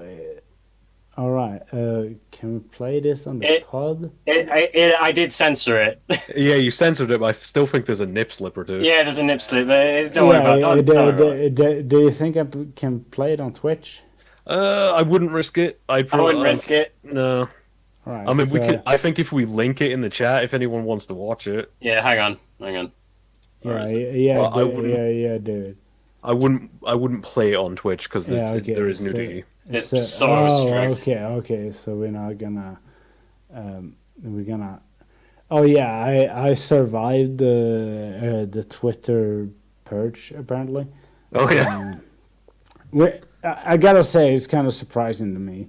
Yeah. Recently, because of what I tell fascists to do.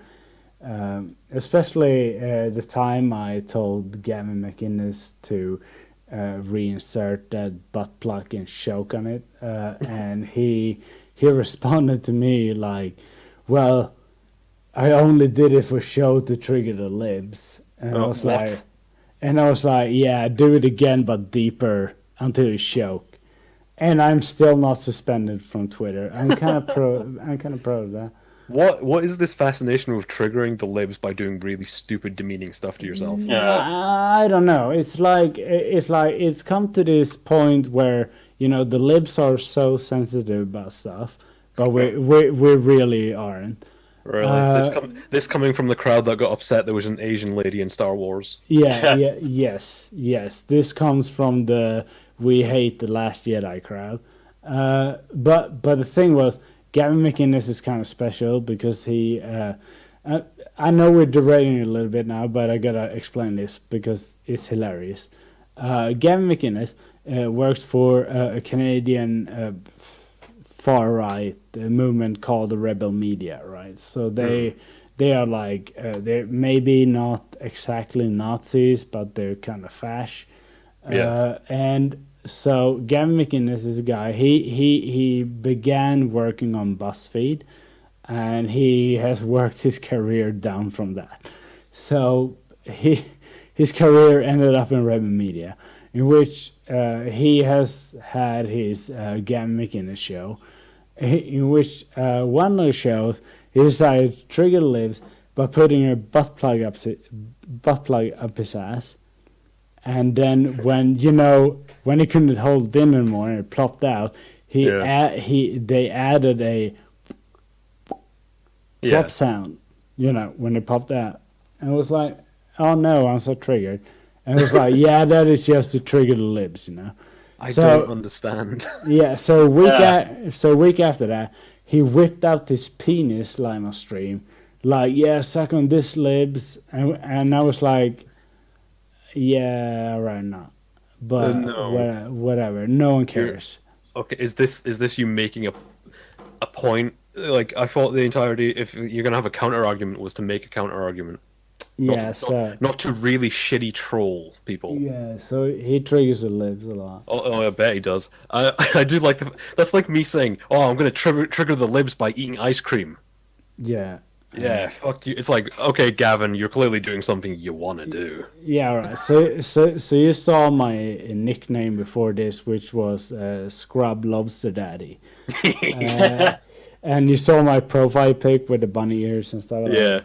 Yeah, that was only because there was a guy on Twitter that was after me for like 3 days, and he was like, he was posting a lot of things on me, at me. He didn't even respond, to anyone else. It was just like he was after me. So in one tweet, he said like, "You look gay as fuck." Oh no!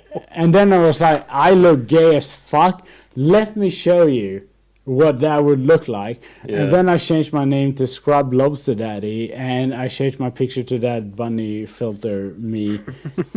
And then he got so mad at me when I did that, and then he said, "What, are you trying to trigger me?"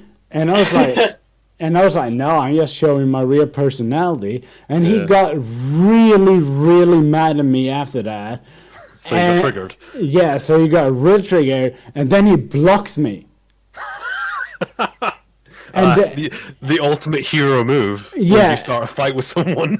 Yeah, and behind the block wall, I went to incognito mode. And was like, "What is he posting?" Because I thought like he's not gonna leave me alone after being that triggered. Yeah. And he didn't, because he posted a picture of me and my nickname, Scrub Lobster Daddy. And then he posted about me that this is the gayest motherfucker you can see. Of course, he's Swedish, like all the cocks are.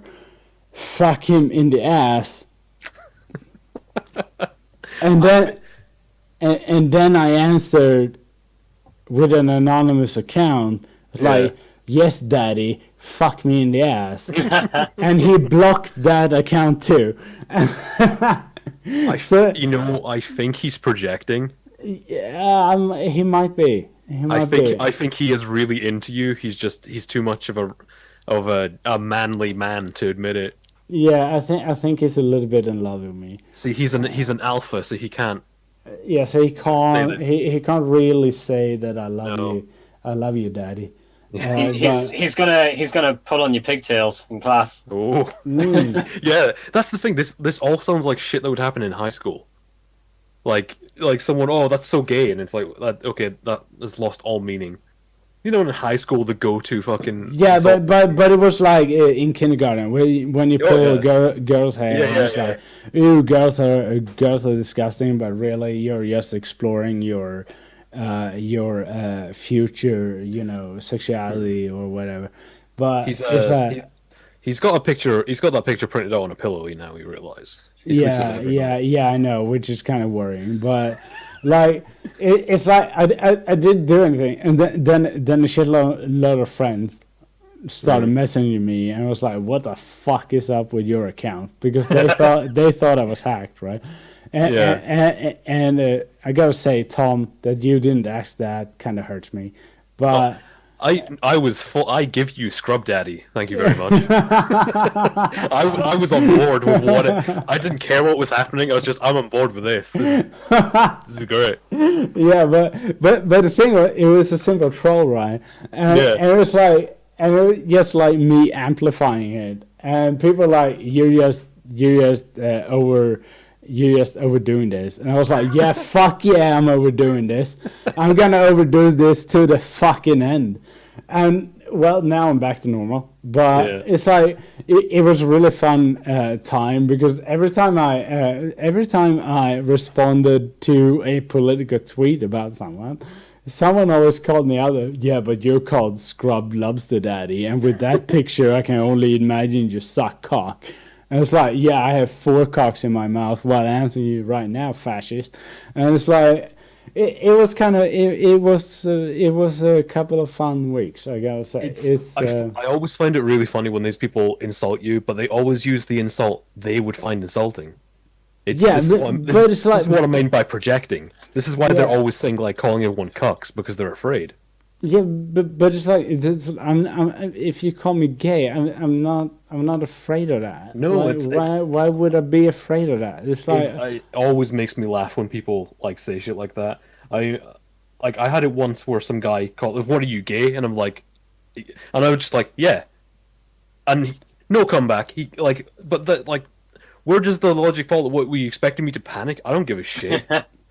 Like I'm not 12 years old. I don't give a shit if someone calls me gay. Yeah, but it's like some people like get it into their head that that's still like this soul destroying insult or something. Yeah, but that is kind of funny when I move within the horror community, that I'm kind of entangled in the horror community in Twitter. So it's like so I do a lot of movie discussions on Twitter about. And they are still there, within the horror community. They never, they never really go away. So they never really understand things. So I was discussing a topic with Freddie Squires, Freddie in Space from Blood Disgusting.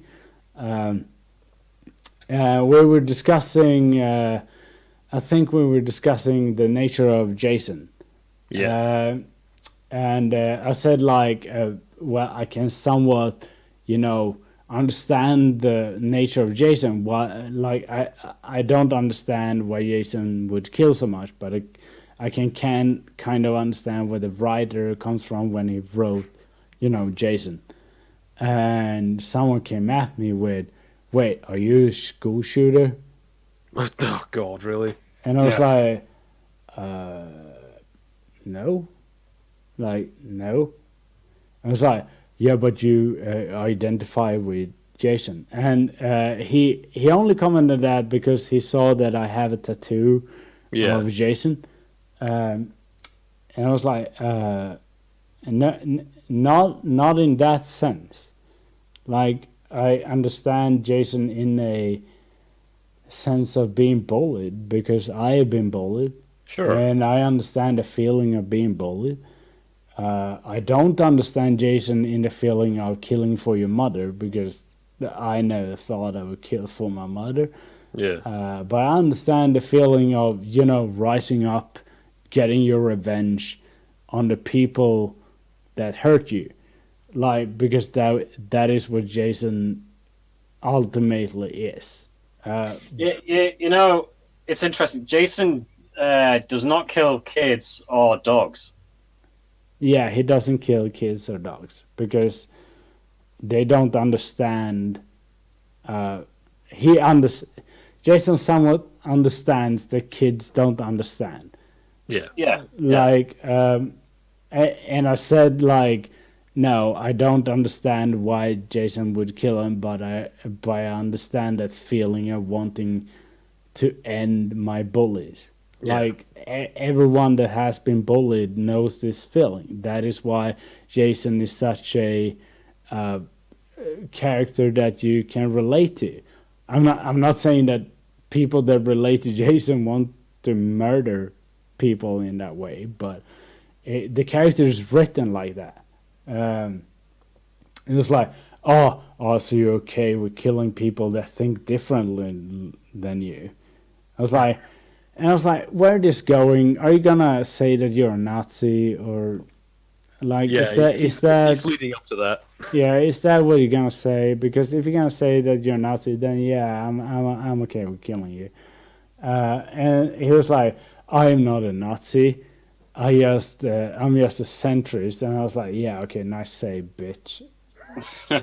and then I just didn't. If he was an actual centrist, he wouldn't be having this conversation. Surely. Yeah, I felt like he was being attacked. Somewhere. Yeah. He felt attacked because. All right. But I always feel like when it comes to movie discussions, why are we have talked about this Tom too before, but let's talk to Muddy here as well. What do you feel about the overwhelming negativity within movies? I'm getting pretty sick of it, to be honest. Yeah. Me and Tom were kind of talking about this last night, I think, weren't we? Just yeah, we're talking about reviews and like how everyone thinks they're a critic, and to be a critic, it means you find all the negative points. Yeah, like it really does seem to stem from like that guy with the glasses. Yeah. Those videos. I mean, like, I'm not saying that all those producers on that used to be on that site. Obviously, there's been a bit of a tussle lately. I'm not saying that all of them constantly point out negative things about films, but the people that like emulate them do, and it's just like, oh God, would you just shut the fuck up? Yeah, it's also like a symptom of like the kind of nihilistic culture that came about in the 90s. Like, oh, that's not cool. I know what's cool, guys. The thing you like is bad. It's that constant fucking, and it's the internet, so not like negativity is like multiplied by infinite amounts. And I think just in general there is a definite feeling of just everyone's sick of it. Everyone's just getting sick of the constant negative. It's douche tubers. Yeah, it's like the new movie comes out and like people immediately like, oh, you like this movie? Fuck you! You're a piece of shit. This movie sucks. And like some people's entire YouTube channels are just that. And I think people are just so sick of being beaten down with all this negativity. It's just, it's not good. Yeah, I'm gonna say, and I am gonna be brave here. I'm a small channel here, but I'm gonna name drop a few, and I'm gonna name drop I liked some people before that did movie reviews or do still. Yeah. But I liked yourmoviesucks.org. I gotta say I did like him, but I'm starting to feel like while I understand why he's nitpicky because he's studying movies and stuff like that, I feel like some people just forgot that how to have fun. Yeah. Like some people think that every movie has to be perfect or every movie has to make sense. I don't get that because I like some movies I like. It's just garbage. I mean, they are garbage, and Like I feel like even like I can feel like Red Letter Media they have their what are they called, half in the bag episodes where they review movies, and I feel like they are getting into that negative. Yeah, I think they are. And I don't like it. I think they've realized this too, though. Again, me and Tom were talking about this last night. They started this whole review thing where they more like sometimes it's either both of them love the film or one of them doesn't like the film, but one of them does love the film. Because I think it really does seem like they're trying to get away from like just taking the piss all the time. I think they've realized that they're too negative a lot of the time. So don't you think they maybe realize that maybe they are unfair and they started the review? I think so. Yeah, I think they are self-aware of like these critics that pop up everywhere on YouTube now that just shit on everything. And I appreciate the review ones. I really do.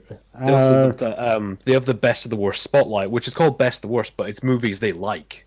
But like best of the worst, I feel like it's a wonderful genre. It's their best work, but I really like their review stuff because they kind of realize they are being dicks. Yeah, I think so too. If we take your movie sucks.org or we take Rolf the Moonmaker or whatever, I feel like being a dick seems to be what people like, and sometimes it just doesn't hit the spot. There's an interesting thing what people like about negativity is you get one side of people who like the negativity because they themselves might be quite negative or nihilistic or depressed. So that you see it on the internet a lot. People latch on to this kind of idea of nihilism, or if you're a nihilist, you're cool. Like, I don't like anything. I mean, you're so against the grain in popular culture that makes you unique and interesting. Yeah. You've got those people who really like all the negativity. It's like, yeah, fuck that movie, it's shit. And then you've got like this other group of people who's like, no, but I like that movie. How dare you say this about them? So it goes over the like annoying people and pissing them off. Yeah. So you've got this this is a great way of getting these two groups. You've got the people who like the movie and the people who don't like anything. And you can get all the views. It's clickbait. Yeah. Like you're being negative to get clickbait of people who like the movie to tell you, oh, you're wrong about this, blah, blah, blah, here's why. Yeah, but it's like what I felt. I'm going to see Jurassic Park Fallen Kingdom.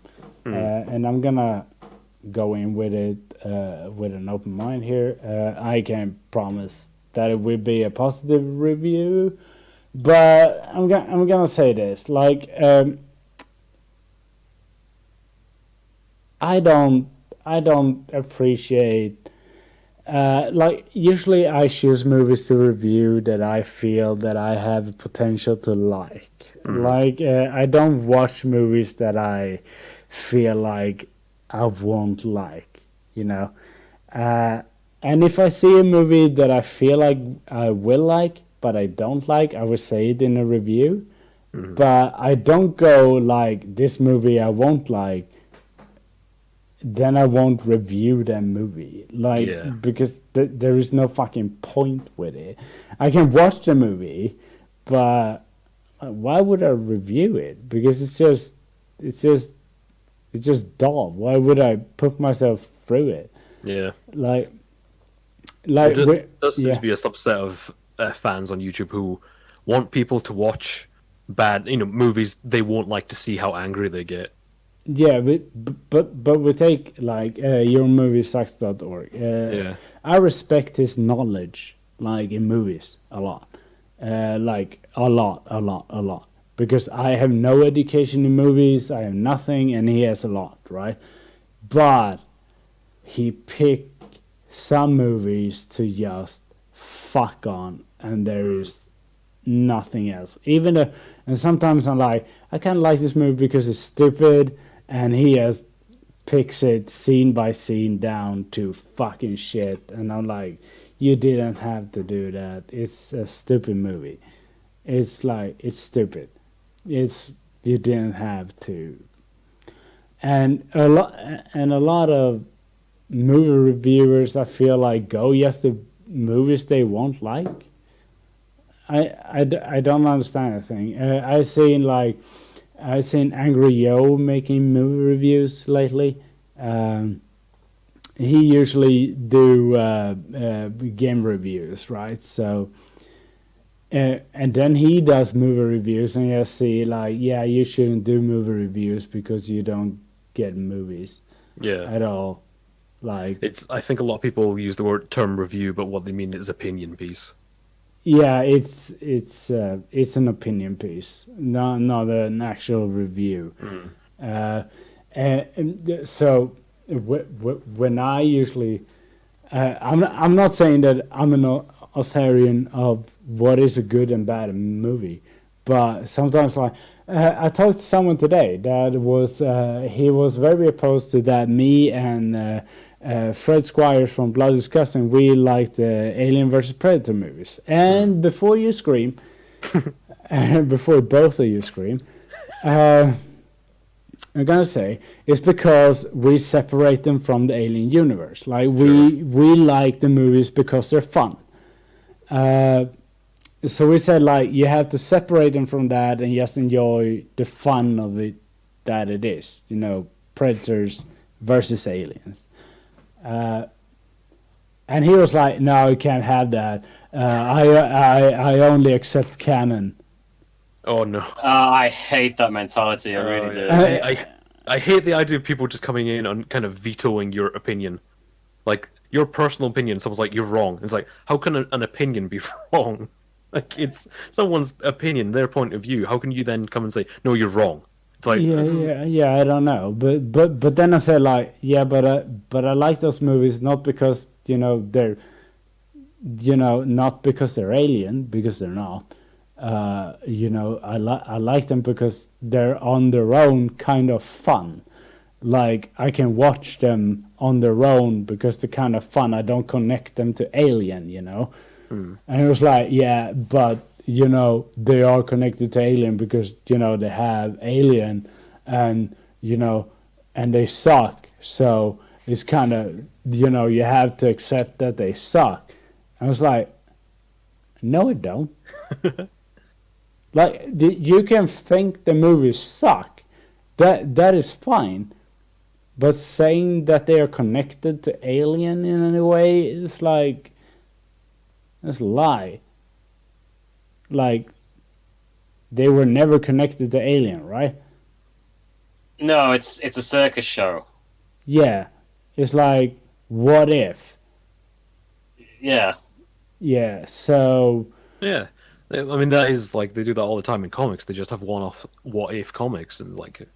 Well, that's how it started. Yeah, you're 100% right. It was a comic. What if these two franchises interact? And it's like, and they've done it with like Terminator and Alien and all sorts of stuff. But as soon as it comes to movies, people like so many people like, no, I'm an expert now. If it's a movie, that means they're an expert on it. I've no idea why, but for some stupid fucking reason, when it comes to movies, it's like as if it puts things on a pedestal. Yeah. It really shouldn't.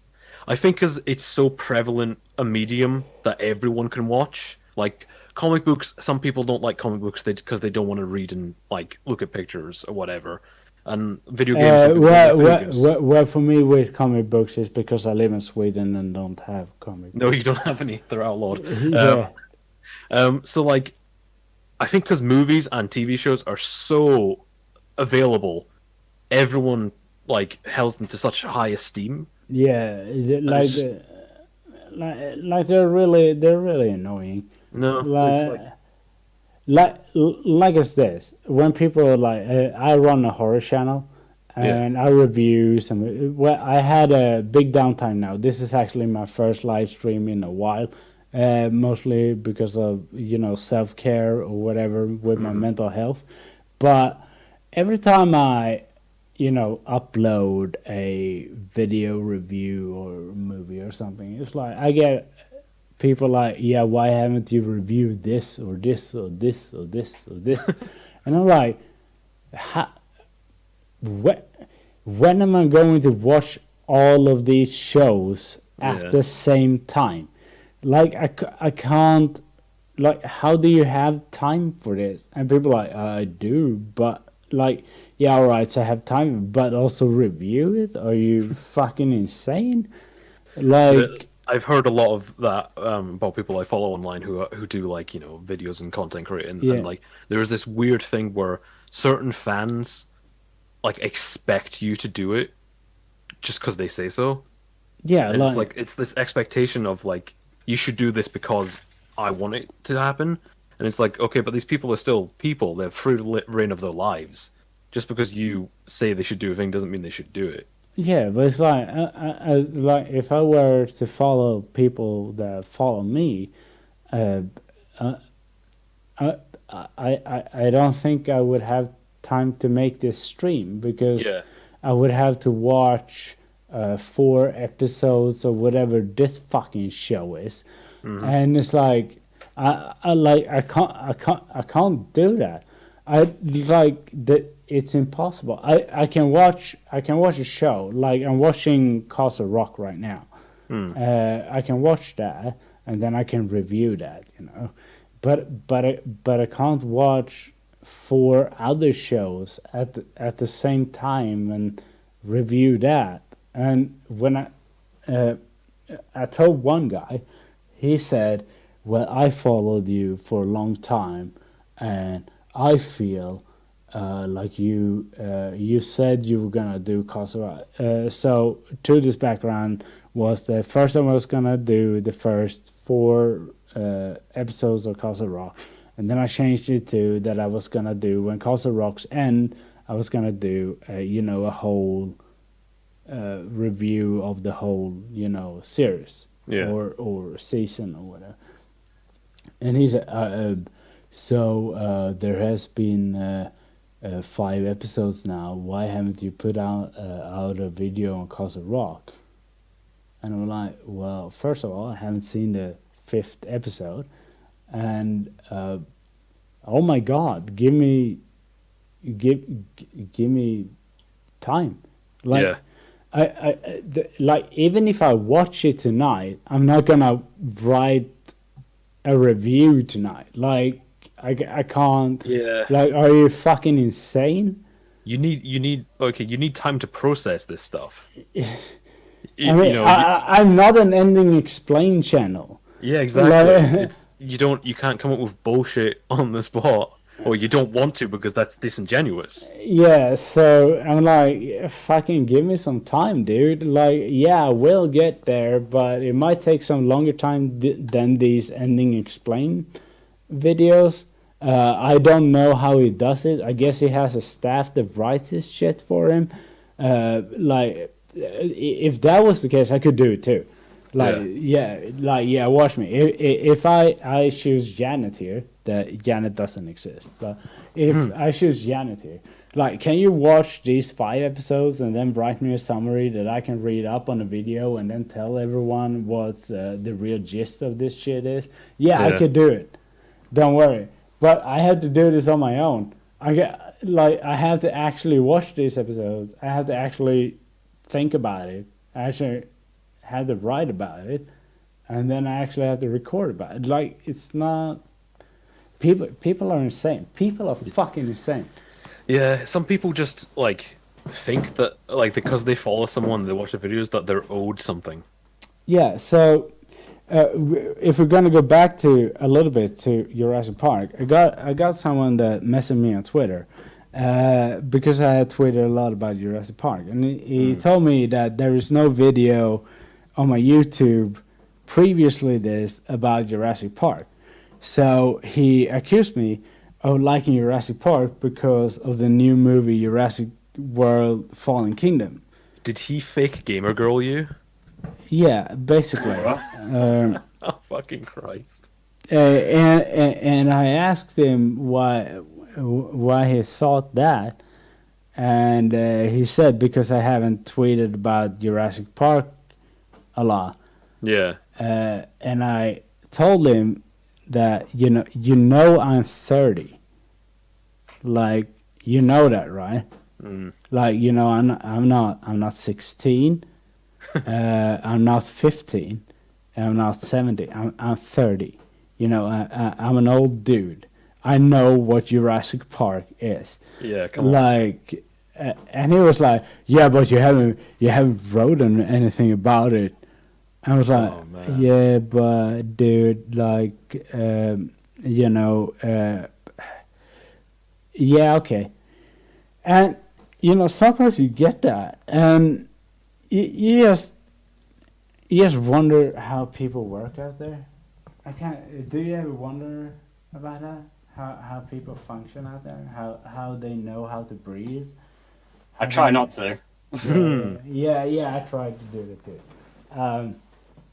So, other movies that I've gotten flack about is when I called. I'm gonna say it right now. I know you're both gonna be shocked now. Okay. Really shocked. When I called Starship Troopers Nazi propaganda the movie. But it is. Yeah, I know. Isn't that just the joke? That's the entire point. The book is even worse. The book is straight up fascist propaganda. Yeah. But that is the point. Yeah, that's the point. Yeah, that is the point. The point is that the movie is a parody of the book. Yeah. And that was a good thing, because I got this dude after me, because I saw Starship Troopers. I think it was by Christmas. I watched it or something like that, and I tweeted about it, and I was like, Starship Troopers is a really good movie. You want to know more? And then I made a thread on Twitter. I ended the original tweet with "You want to know more," and then made a thread just because. Yeah, okay. So that was the joke, and I got this dude after me. Like, he was after me for 2 weeks. I don't know what this dude was about. He was clearly really annoyed with me calling it a fascist society, right? And so he told me to read the book, which I had done. I did it. We did it when I was 16, when I had Swedish in that must have been 9th grade in Swedish. Yeah. And I did a review of it. So I sent him my review. I translated my review and sent it to him, just because I felt like you need to understand what the fuck this book is about, because you don't. And he sent me back that, well, that is a lot of leftist lies. Oh no! And I was like, Jesus! I was like, no, it's not. It's Robert I. Heinlein was a pretty prominent fascist. Yeah, that entire book is essentially his utopia fascist society. That he's saying, if we do this, we can have this utopia. Yeah, like which is, and I explained it, which is why the first scene in the movie Starship Troopers is all the humans getting slaughtered, because that kind of decimates his fascist society. Now, doesn't it? Like, that is the point of it. And he was like, "No, you're just a leftist shill." And I was like, dude, look, I'm not even big enough to be a leftist shill. I was going to say, who's paying you exactly? Yeah, like, who is paying? I'm not paid by anyone. And then he told me to get a job. Oh no! And I was like, "Yeah, I have a job." And then he said, "What is it? What is that? Is it like a movie review or something?" And then I was like, "No, I remove asbestos." That is what I do. I remove asbestos. And then it was like, "Do you remove it or do you build with it?" And I was like, "What? No, I remove it. I remove it." And I was like, "Oh, I guess that makes you a hero." And I was like, "Yeah, but fuck you, dude."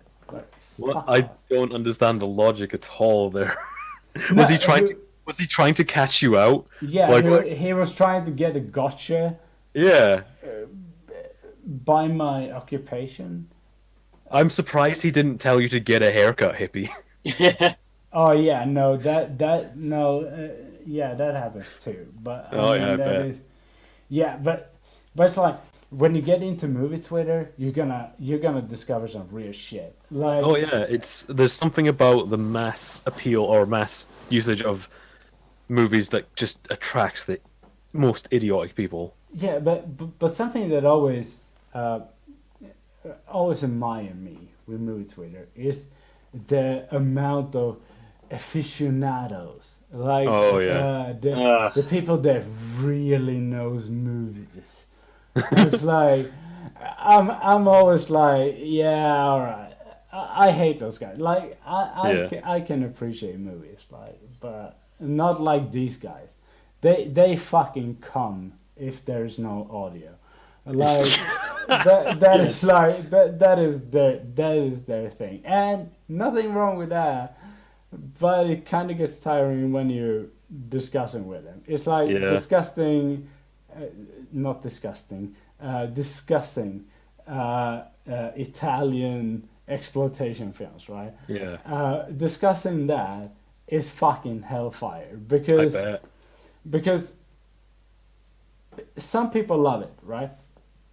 Some people love Italian exploitation. They love like Cannibal Holocaust and bet. Full Shoe, you know, stuff like that. And then we have like me that is like, yeah, I don't think that's really good. Like they made some progress in filmmaking maybe, but it's not really good movies. I don't feel like watching Zombie is really good. Have you seen Zombie? Yes. Have you seen Zombie 2? Possibly because when they rename those all the time because Zombie is Dawn of the Dead Oh in yeah. some places, and then Yeah, Zombie is Zombie 2, which is a sequel to. It's like, oh, it's a whole mess. I've seen yeah. Zombie Okay. 2 and Zombie 3. So the Italian Zombie 2 is the one with Yeah. is the one with the shark, right? Yes. Yeah. Yes, that's right. So all right. So Italian exploitation films are. Some people say they're good. I say that's pretentious bullshit because they're not good. That's a lot. Yeah. I like sometimes pretentious just means liking bad shit because they were early. It means like a lot of people like think I'm going to like this thing because no one else does. Yeah. Like just so they can be different. Yeah. Okay. And unique. And it's like. It's just gross exploitation. Yeah. Yeah. So when it comes to Cannibal Holocaust, I think Good Bad Flicks made a good video about Cannibal Holocaust and why it's a shit movie. Like why it's throughout shit. I don't mean just it's shit. I mean like why like how they let actors stand in a burning hut and shit like that. I mean that. People are like, yeah, that's just how filmmaking worked back then. No, it's not. Really, no, it wasn't. No, it was not. But they didn't give a shit about the safety of their crew or actors or whatever else. They did not give a shit. They were there to make a movie to make money. Especially the wild animals. Yeah. Oh God, what is with all the animal killing? Yeah. What was that? But like with a lot of horror fringe. We always have those aficionados that say that things are okay. Like we had those. Okay, I'm gonna drop this now. I know we're way out of line here, but do you have heard of August Underground? I've heard of August Underground, but I don't know it. Good. I've never heard of it. Good. Okay, that's good. I'm gonna explain it briefly. I'm not gonna link anything or anything. Fuck that. August Underground is a series of. It's basically an artwork. of a filmmaker that was attempting to make a real snuff film. Oh, right, yeah. Oh, gee. Okay, I think I might have actually heard about this in a documentary. All right, so I had, when I was in my teens, this is not good, by the way, but I had a copy of it on a home-worn VHS tape, and I watched it with my then girlfriend. We're exes now. Kind of explains why. No, it doesn't, but it doesn't matter. Anyway, that was kind of, extreme exploitation. But if you find the right people on the internet, they would say that this is some kind of, real artist, expression there. And I wouldn't say it's not an artist expression, but I would say it's kind of shit, because it's kind of I still have a hard time describing it, and it's I would never want it released, and it's like I feel a lot about the same about a lot of Italian exploitation movies. Like, it doesn't deserve a place on the shelf. Like, it's so fucking bad. Like, okay, August Underground is beyond bad. It's evil, but and then people are like, yeah, but you haven't seen the original of the original of the original. I'm better than you because I've seen some obscure film kind of bullshit that people do. I love it, but then one time I said on Twitter, when I had seen The Shape of Water, right? Yeah. And I wrote on Twitter, like, this is the best interpretation of Creature of the Black Lagoon I ever seen. And someone still came at me with, have you seen the original? Oh, for God's sake. No, of course not. I've only seen The Shape of Water, dickhead. And I was like, yeah, it was what I compared it to, you cockface. Yeah. Like, people in movies are so depressing sometimes. Yeah. All right, so you guys, MuddyMike, what is a movie that is generally considered as a bad movie that you like? Hang on, I'm trying to think. I'm having a look. Yeah, I'm gonna have to see what's on my shelf.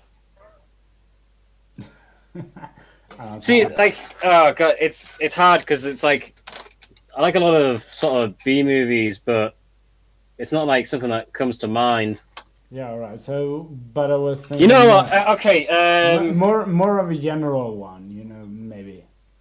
You know what? I think Tremors 2 is underappreciated as a sequel. Tremors 2. Yeah, all right. Tremors 2. Yeah, it is.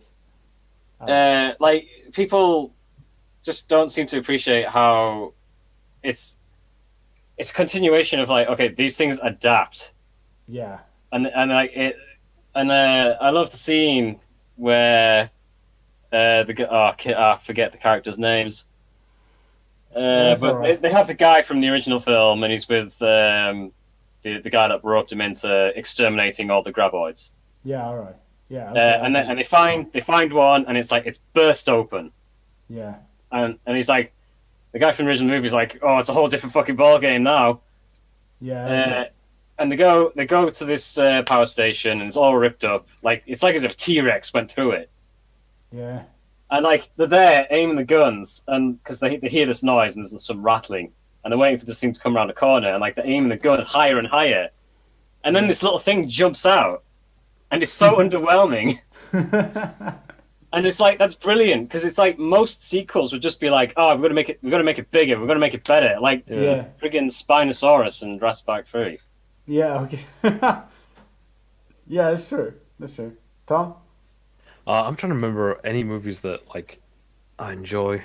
that people. I can't think of anyone like that people like really hate all that much. All right. I'm trying to think of. I can't think of any because Uh, I tend to enjoy the general stuff. I like the start of that sentence though. I try to remember movies that I enjoyed. Yeah. It's like, No, sorry. Movies that I enjoy that are like. yeah, I was thinking more of the general public. Like we can all name B movies or whatever. Sure, but Like, that's the thing. Is the only ones I can think of are like really yeah, cheesy right. B movies. So, okay, like think of a general movie that you hate that everyone else like. Like I know that what is it called with Tom? C.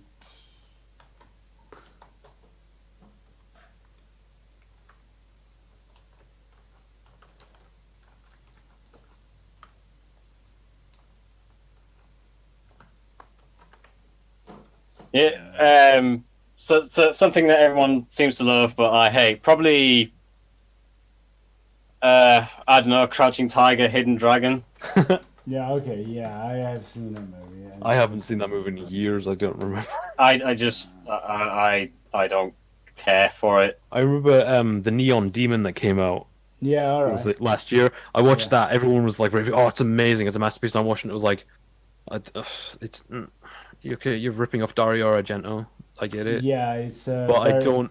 It's a lot of style and over substance, and it's like, the movie just kind of ends when it gets interesting. Yeah, it's the Neon Demon I thought was very like Dario Argento, and then it was It's it's desperately trying to be Suspiria. yeah, but then it's like Suspiria. But all right, I can say that right now that I'm not a fan of Suspiria, and people hate me for it really already. People, I say that on like if I go on horror film Twitter and say that I don't like Suspiria, people are flooding my mentions. Yeah. They're like, "What is wrong with you?" It's like, but it's just a really boring movie. Okay, it's like it kind of is. It's visually nice because there's lots of color, but it's yeah, it's alright. Like a lot of that color is hiding the fact that they didn't have the budget to do a lot of stuff. And it's got that horrible Italian film of, okay, we're going to sit down and talk for a bit. yeah, like I don't want to disrespect Argento because I understand how good he is. Like because he even shows it in Suspiria, but Suspiria as a movie is kind of, oh my god, is it over? And people be like, how can you not like it? I'm like, I just don't. Yeah, it's pretty much how I felt about Neon Demon. It was like people were going on, "Oh, it's amazing! It's a visual masterpiece! It's so cool!" And I'm watching. It's like, yeah, it looks nice, but nothing's happening. Yeah, like I get the story, and then at the end, it's like, oh, wait, this is getting. Oh no, it's ended. Yeah, but Like but it but, starts to get interesting, yeah, and then but, it just kind of stops. yeah, but even Suspiria has the know Yeah. the witch covenant stuff, and it's like, but I'm still kind of like, I don't care. Yeah. Like I really don't. Like Neon Demon it's weird visuals happening for the sake of it. Like they don't mean anything. Like Yeah. people go on and like, oh, look at all the details. It's like, no, there's no stop. So was the cannibalism an afterthought? I don't. It's like it's part of a weird.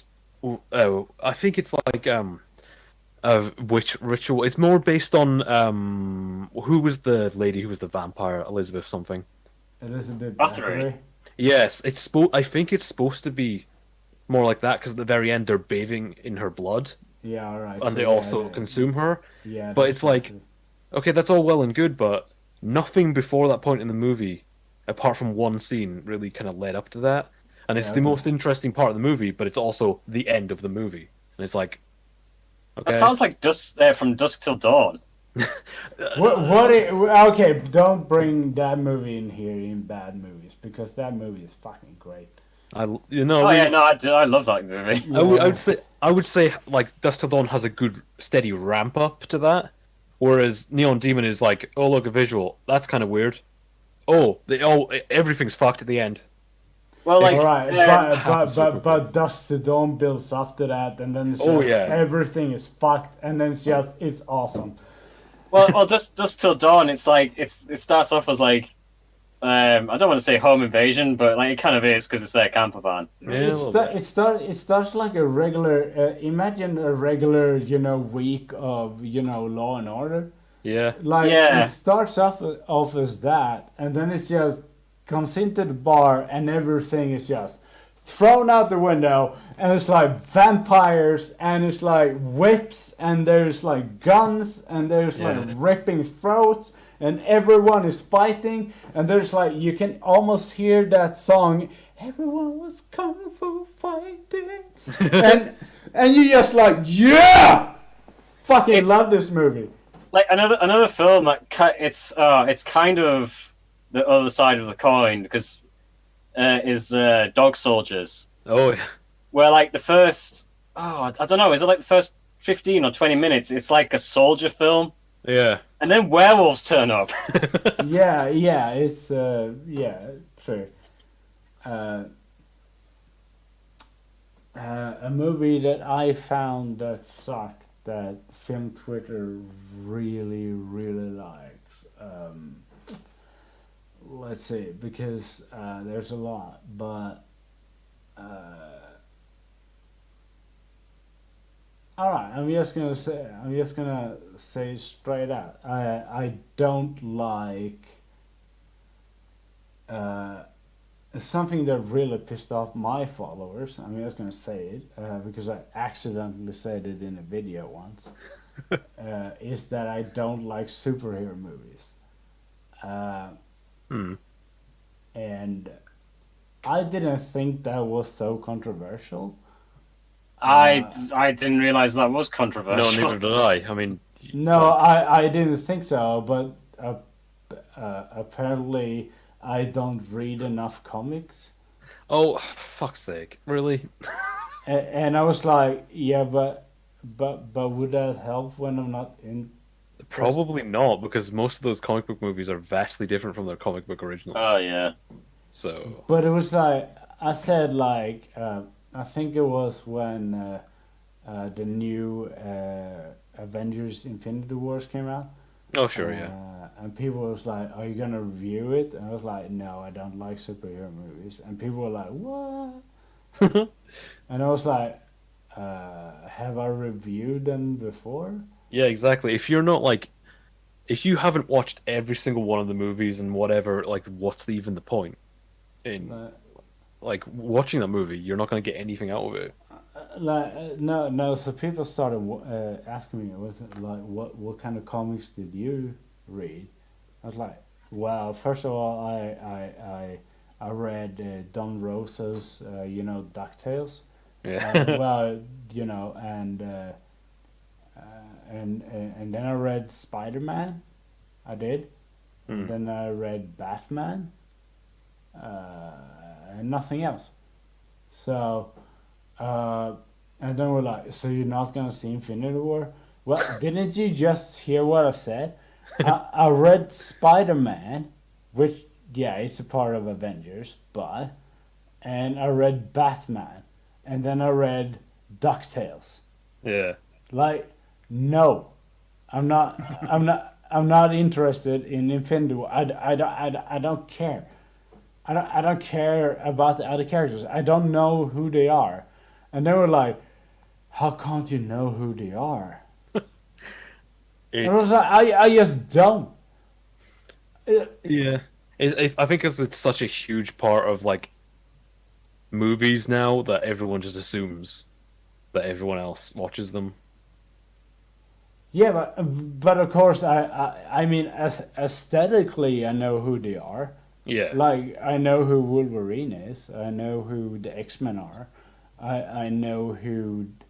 Well, I only know who the Ant-Man is because he had a movie. But, I know a lot of other Marvel characters. I didn't even know what the fuck Guardians of the Galaxy was. Yeah. Before I think that's the only comic bock line I've actually read. Yeah. Yeah, but I didn't know what that was when that came out, so I didn't care.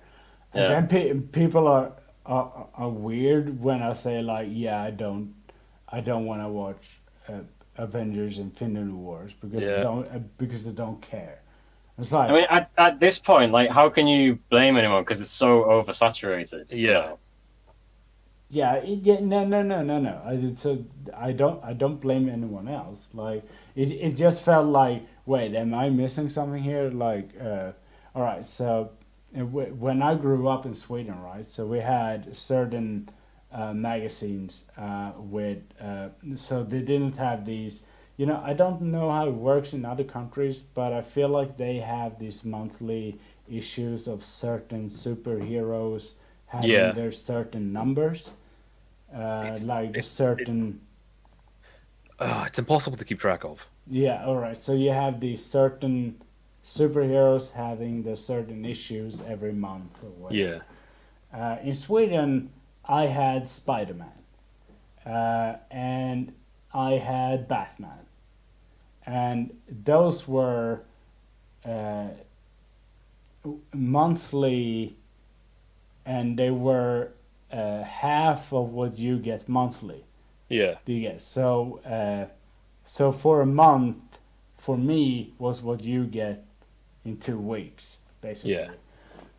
So we had Spider-Man and Batman. We had some else, but I only had Spider-Man and Batman as subscriptions, right? So I didn't get the rest of whatever the fuck happened. So when I grew up, I didn't grow up with the Avengers like, you know, Americans or whatever did. So now when the Avengers come out, I know what the Avengers is, but I have no connection to it. I don't care. It's like I don't give a shit. And I know a lot of people that read those comics has a deep connection to it, but that's fine. But then they look at me like, how don't you know this? Yeah. Like, I live in Sweden. I don't have this shit. Fuck off. I think it's though, like, I think being a fan, knowledgeable about the comic books, is a detriment to when it comes to watching the movies. To be fair, yeah. Yeah. Because they take a lot of stuff, but it's so different. Which is a good thing. Yeah, really. And if anything else, it's if you're a true fan of these comics, it's probably going to piss you off more than anything else. Yeah, probably. But I always thought about that. Like people just assumed that I knew, or I just assumed that I liked these things because I like a lot of other things. And I was like, I have no relation to this at all. Like, nothing. Like, I have relations to Spider-Man, so I know a lot of Spider-Man, and I know a lot of Batman, but I know nothing else. So when I saw Batman versus Superman, which I thought was like, all right, so I'm gonna go out of the theater now, because that movie got. Have you seen it? No. Batman v Superman. Yeah. I don't think so. That's a good sign. Oh yeah, it's a really good sign. That's a good sign. I haven't seen it because I know for a fact I won't like it. So Yeah. Okay. So I like Batman, right? So I went to see the movie because I thought, all right, so Ben Affleck is Batman, and I was like, oh god. And I was like, well, let's give him a chance. So I went and see Batman v Superman, and I was like half of the movie. I was like, I'm gonna go home and cry, like, because I don't know what this is, and I felt like the reason I felt like that wasn't because the Batman was bad or anything. It just felt like that I missed 15 movies. yeah. I think everybody felt like that. Yeah, it was like, what? Well, it's because they tried to copy what Marvel did without the rest of the movies. Yeah, exactly. They tried to do what Marvel did in one movie. Yeah, and so I was like, this is not the Batman I know. Yeah. I mean, maybe he can evolved to that. But what happened before it? Who hit him? Like, who was mean to him? Like, and when I saw, and then I went and saw, what was it called? The Amazing Spider-Man, the movies after Raimi's movies. Yeah. What were they the amazing ones? Right. Yeah. For some reason, there's two of them. Yeah. Yeah, and I was like, how the fuck are they fucking up worse than Spider-Man 3? I mean, Spider-Man 3 was bad, but the first two Raimi films was really good. Like, the first two Spider-Man films was really good, in my opinion. I think I prefer the second one to the first one. Well, Spider-Man 2. Yeah. The second Spider-Man was better than the first one. Yeah, I think it's just because like it's such a good interpretation of Dr. Octopus. Yes, and it also doesn't have to go over Spider-Man's origin story, so it can get straight to it. Yeah, but it's also the second of a project that So the first one was kind of weird. This.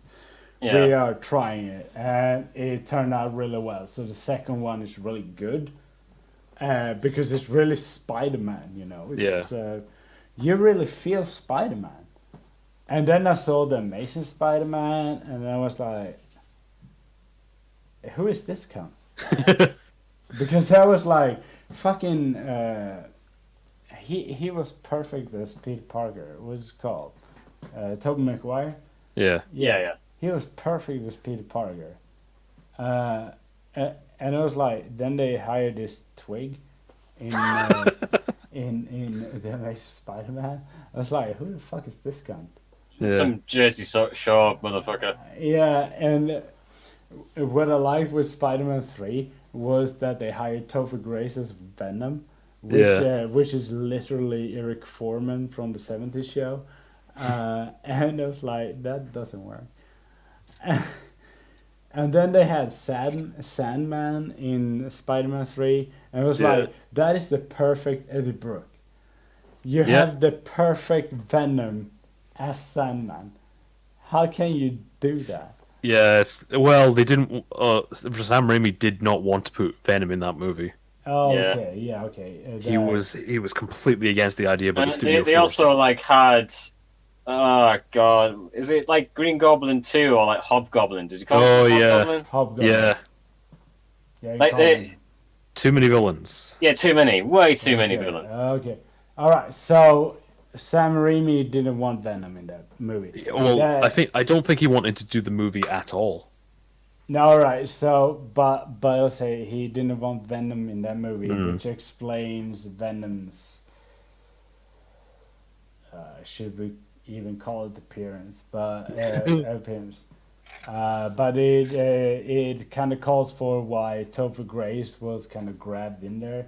Yeah. Because I like Topher Grace. I like the 70s show, so I like Topher Grace, but he can't play Eddie Brooke, and that was kind of. And the perfect Eddie Brooke was already playing the Sandman, so it's kind of. It was piss shit. Or what you call it? I don't know really what you call it, but all right. So, do you think they would do any more Jurassic World movies? I don't know. How did the last one perform? Because Muddy said it was. Are we gonna check Jurassic? I don't know if that's done well. They're gonna do another one. Well, Tom, why don't you go over your theory about what they're gonna do that you talked about last night? I don't know if I should because I don't want to ruin it for Tar. Yeah, do. Wait. I thought I wasn't going to ruin anything. No, it will. It will because it's the end.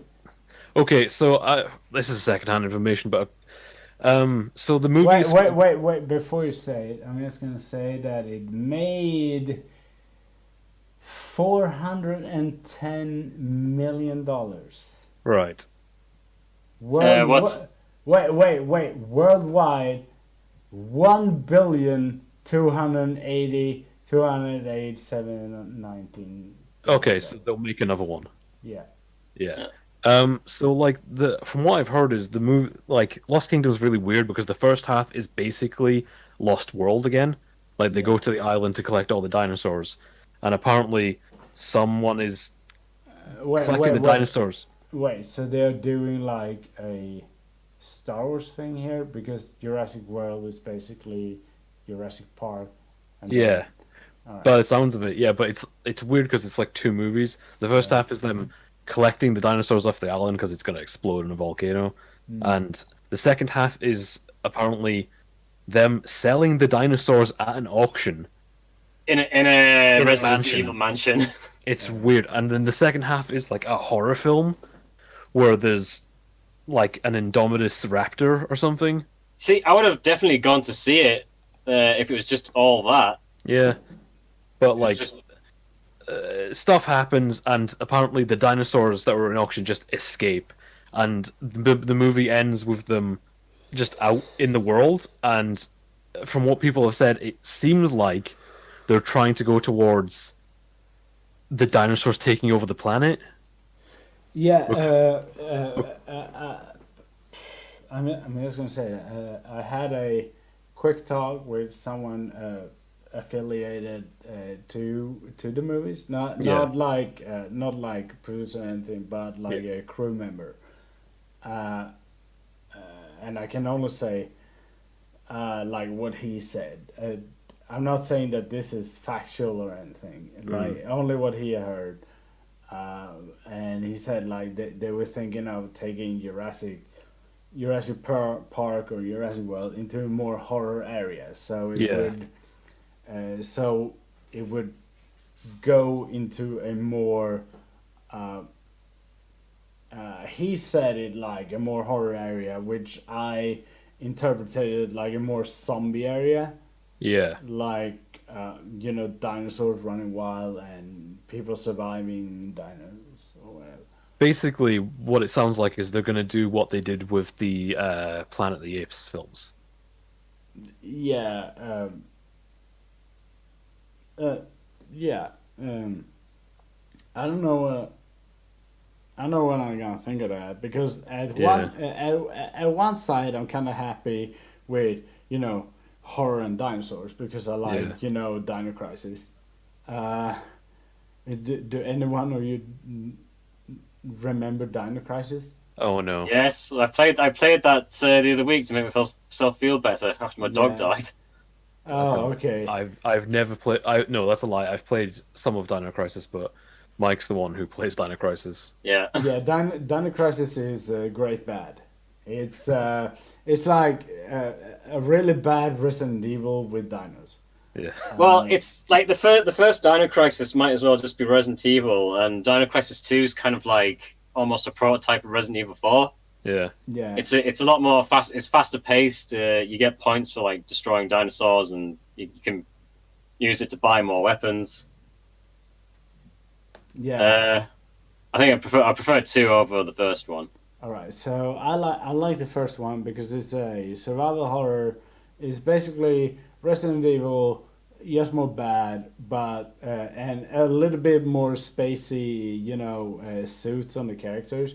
But Yeah, basically Resident Evil with dinosaurs, and also a lot of more of "fuck you, here's a dinosaur" moments. But basically, what he said, what he overheard was that there is a talk about making Jurassic Park a more horror franchise, yeah, which well, I'm well, not. they should have done that with the third one because Yeah, in yeah, the third one, like the raptors are clearly capable of malice. yeah, yeah. I mean, yeah. So, but I think that the Jurassic Park as a franchise is more loose now than it was when in the 90s because mm, basically because you don't have the same pressure on franchise and stuff like that. So I think they can branch out a bit more now without suffering, that Universal says no. yeah, Yeah, So see, the problem is because Jurassic Park was made by Steven Spielberg, They're like, oh, it's got you got to push it to be more family friendly. You know, put a kid in there. But Yeah. Put in a kid that saves Ian Malcolm with Jim Carter. Yeah. Oh no. Yeah. Yeah. Exactly. But the thing I feel now is like they don't have to hold that franchise as tight anymore. So I think No. like. Can you even imagine that Jurassic Park Trespasser was made? Like that game, that they even got the license to make that game is kind of amazing. Yeah, that game is all kinds of like that game's canon is more in line with the books. Yeah, it is. But I can't believe they got the license to use the Jurassic Park name with it. And make the game, and no one protested about it. And it's basically a horror game. Yeah, and I think maybe that was in an era that maybe no one cared. Well, it was the 90s. Like in the 90s, games could have been like anything they wanted to be, but I mean, it's not so bad now, but during the dark times, I want to say mid 2000s to like 2012. Yeah. Games just had to be Call of Duty, shoot 'em man. Yeah, basically they had to be Halo, Call of Duty, or Gears of War. Yeah, it had to be. It had to be cinematic. It had to be linear. Yeah, but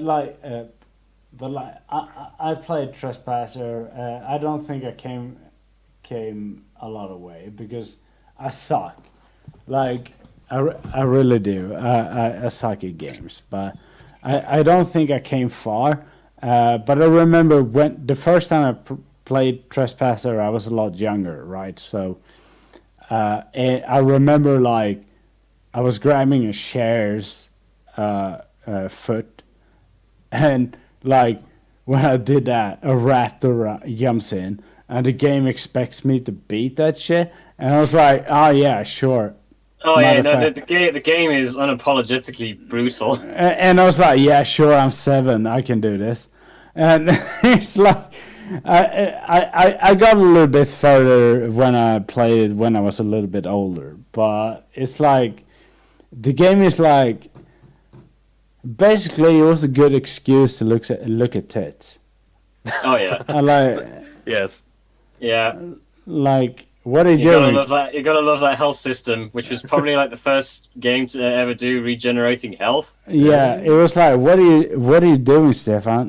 Don't worry, Mom. I'm just looking at my health. Don't worry about it.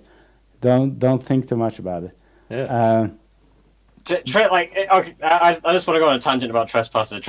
Trespasser's great because there's only one character. It's just her and her thoughts. Yeah. The only other character is it actually is Richard Attenborough. Because before she crash lands on the island, she actually read a book by John Hammond's character. Yeah. John Hammond, basically saying, okay, because in the Trespassers continuity, it's the book. So Hurricane Clarissa happened in 1989. So things are a lot more busted up in 1998. And it's kind of a weird kind of it's a midquel, but it's also kind of a prequel. Yeah. Because she's remembering what John Hammond said in the book. Like the book is basically start to finish of the origins of InGen, and it's kind of the best way to do a prequel. Yeah. By just having this sort of information running through her head. Because she's basically like talking to herself and remembering this to keep her sanity. Yeah. To stop her from panicking on this island of all these things that want to kill her. Yeah. It's I think there is. I think the audio files are available somewhere. But isn't it kind of funny that the last boss is some kind of mutated raptor, which is kind of what they say. I have seen a lot of fan bases say it's a Raptor, which I would say it's not, but no, it's just okay. We can't have another T-Rex, so let's just get a model of one of the smaller raptors and just make it bigger. Yeah, I saw a lot of the fan base say it was a Euroraptor, but it's not a Euroraptor. But I was just like, isn't that kind of a good railway into Jurassic World in that game? It is. Like how they try to, yes, we can't have T-Rex, but what if we do something else? But we can still have a carnivores, because people like other animals to eat meat or whatever. But it's not a Utahraptor. Whoever thought that can fuck himself. Like that is it's kind of hard to tell from like the screenshots I took, but it is kind of the same size as a Utahraptor. Yeah, it's not. Don't worry about it. yeah, I'm trying to not worry about it, but I'm more like kind of interested in the people that can pinpoint that it is a Utahraptor more than people that say I don't know, like because people that can pinpoint that a polygon, whatever the fuck that raptor is in a certain size, is a Utahraptor. Congratulations, you guys are fucking amazing, right? They're just basing it on size alone. That's all it is. I mean, like, I think mostly its purpose is just to be like, oh, what the fuck is that? Yeah. Yeah, the purpose is that it is a monster that they created. Yeah. Which is why I'm saying it's not a Utahraptor. Fuck off. Well, it wouldn't make sense just to have one. It's either a monster that they created, or it's just like, these are genetically engineered creatures, so it's like, okay, this thing might have just been born weird. Yeah. Yeah. So what we've seen through the Jurassic Park, what is kind of interesting is that. What's kind of amazing, I must say that, which kind of stands with me, is why they still don't have dinosaurs with feathers. But I gotta guess that they stick with the amphibian DNA idea here. I think at this point it would be a little weird if they did start having them with feathers, because they kind of tried to in Jurassic Park 3, where they give the velociraptors quills on the back of their heads and necks. Yeah. They kind of tried to do it, but like. I think there's one in Jurassic World as well that has like quills on its head. Yeah, there's like, I think if they were to now be like, oh, here's a velociraptor with feathers, I think the general audience would be upset. Yeah, they would be upset and confused. So I think they're just like, you know what? It's its own thing. So let's, but I think that's kind of good too. What I mean is the idea still holds up. Yeah, like from the original movie. Or from the original novel, even. Like, the original novel states they used amphibian DNA, right? So, so even from the original novel, it kind of still holds up. Why they don't have feathers? In the original novel, there's a velociraptor that has chameleonic skin.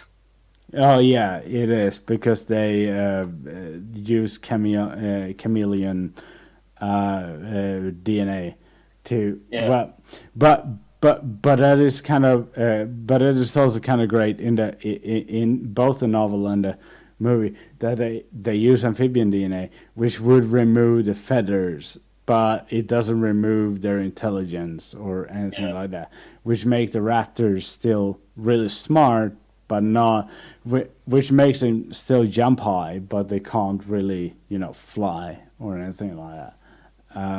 I kind of like it. I know it's after construction, but it kind of works, which is kind of stupid, but it kind of good at the same time. Like, because you make this impenetrable hole. Like, how could, and I think, like, how could he do that when he wrote the book? He couldn't, but he did. Congratulations, you made it.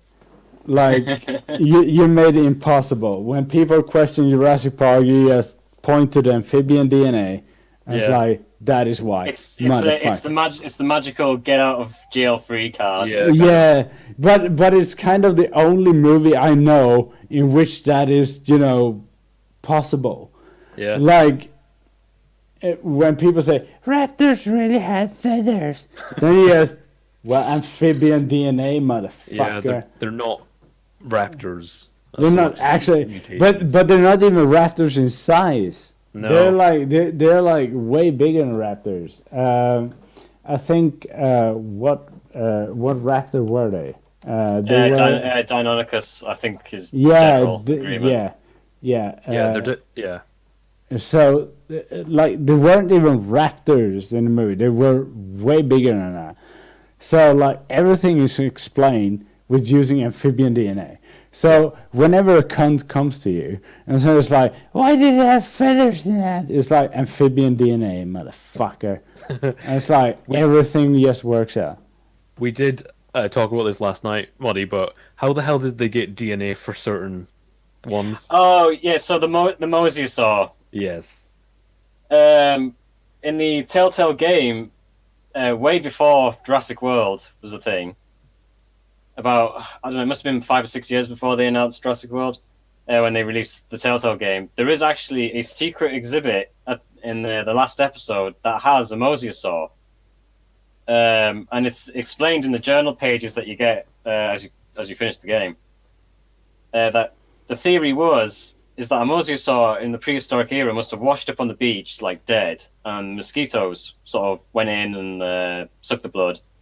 And that's how they miraculously got the DNA of an aquatic dinosaur.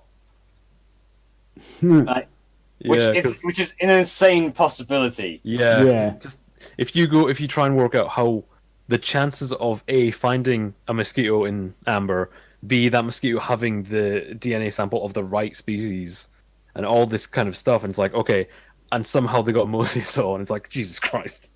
Also, the Telltale game brings up the point because one of the characters wants to keep the dinosaurs alive on Isla Nublar because the lysine contingency is going to kill the dinosaurs. And one of the characters you play as, Dr. Harding, who's the guy with the Triceratops and is related to Sarah Harding. He's like, well, wait a minute, should we actually keep these things alive? I mean, like he does love looking after these dinosaurs, but one dinosaur go off the island, it would destroy the ecosystem, and the mosasaur is the worst thing that could ever escape. Yes, and it looks like it escaped in Jurassic Park: Fallen Kingdom. Yeah, Well, to be fair, they just have it on the coast. Like there's nothing. Like if you're gonna have a mosasaur, please have it landlocked. Make something that's in the middle of the island so it has no Dr. Harding makes the point of like, okay, if this mosasaur gets out, it's going to eat the last of the blue whales. Yeah, it's like what we hunters a lot have to work with. Like if a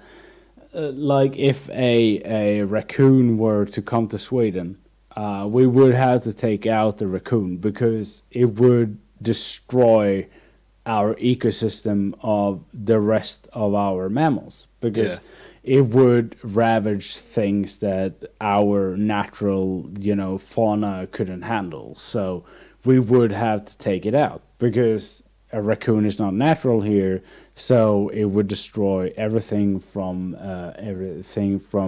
food for birds to smaller, rodents and stuff like that. So we wouldn't be able to have a raccoon here. And if you release a dinosaur or a pterosaur or whatever into the fucking sea, it would be like, holy shit, this planet is gonna die. Yep.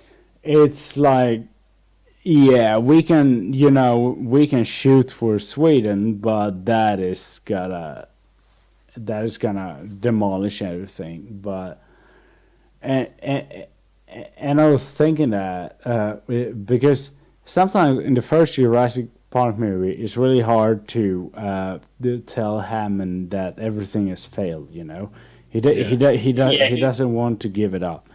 Yeah, he's I do prefer the movie Hammond because like the one in the book's kind of an asshole. Yeah. And the movie Hammond, the concept, egomaniacal almost, yeah. but it does come from his heart. Like he does want to show people this park. Yeah. But he can't see his flaws. Yeah, no. And it eventually comes to a point where he has to admit that it has been a failure. But even in the Lost World, he still maintains this kind of. But in the Lost World, it's not his choice because it's the Indians' choice because he'd been overridden by the board, right? I mean, Ian Markham said it best. Like he's gone from capitalist to naturalist in just 5 years because he wants to preserve the dinosaurs. Yeah. But like he still has this arrogance of like, okay, if I send the right people in, they'll sort it out. Everything will be fine.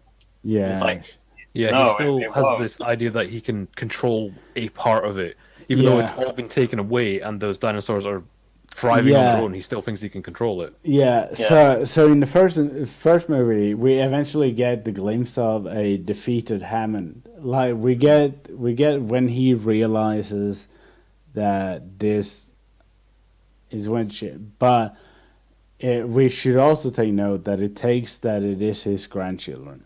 Yes. Yeah. Like it's not the other dead bodies. It's not the lawyer. Or the risk of others. It's not his employees.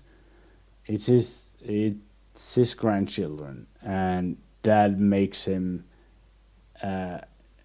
take them back, right? So they still have this kind of capitalistic worldview, like it's not until the inevitable end, right? It doesn't matter the cost. Mm-hmm. Until it comes to family, right? Yeah. It's such a sad moment when they're about to get on the helicopter and like he hears the dinosaurs in the background and he's like, oh. Yeah. Yeah. And it's kind of like people died, dude. Yeah. Yeah. People like I don't care if that was a lawyer. Like he got eaten by a Tyrannosaurus. He got bitten in half. And like you all saw it on video or whatever, and it's like, yeah, that's fine, but like your grandchildren being fine, yeah, okay, that's the important thing. And I would feel the same, but I would be like, yeah, abort the program as soon as that lawyer get bitten. Like, all right, get back, like send in the Rangers, like do whatever, but no, like how understaffed is that park? Oh, God. Like, where's the SWAT team? Where's the SWAT teams? Like it really does come across that like they were on a knife edge and they failed. Like they probably sent all the staff home because you couldn't pay them.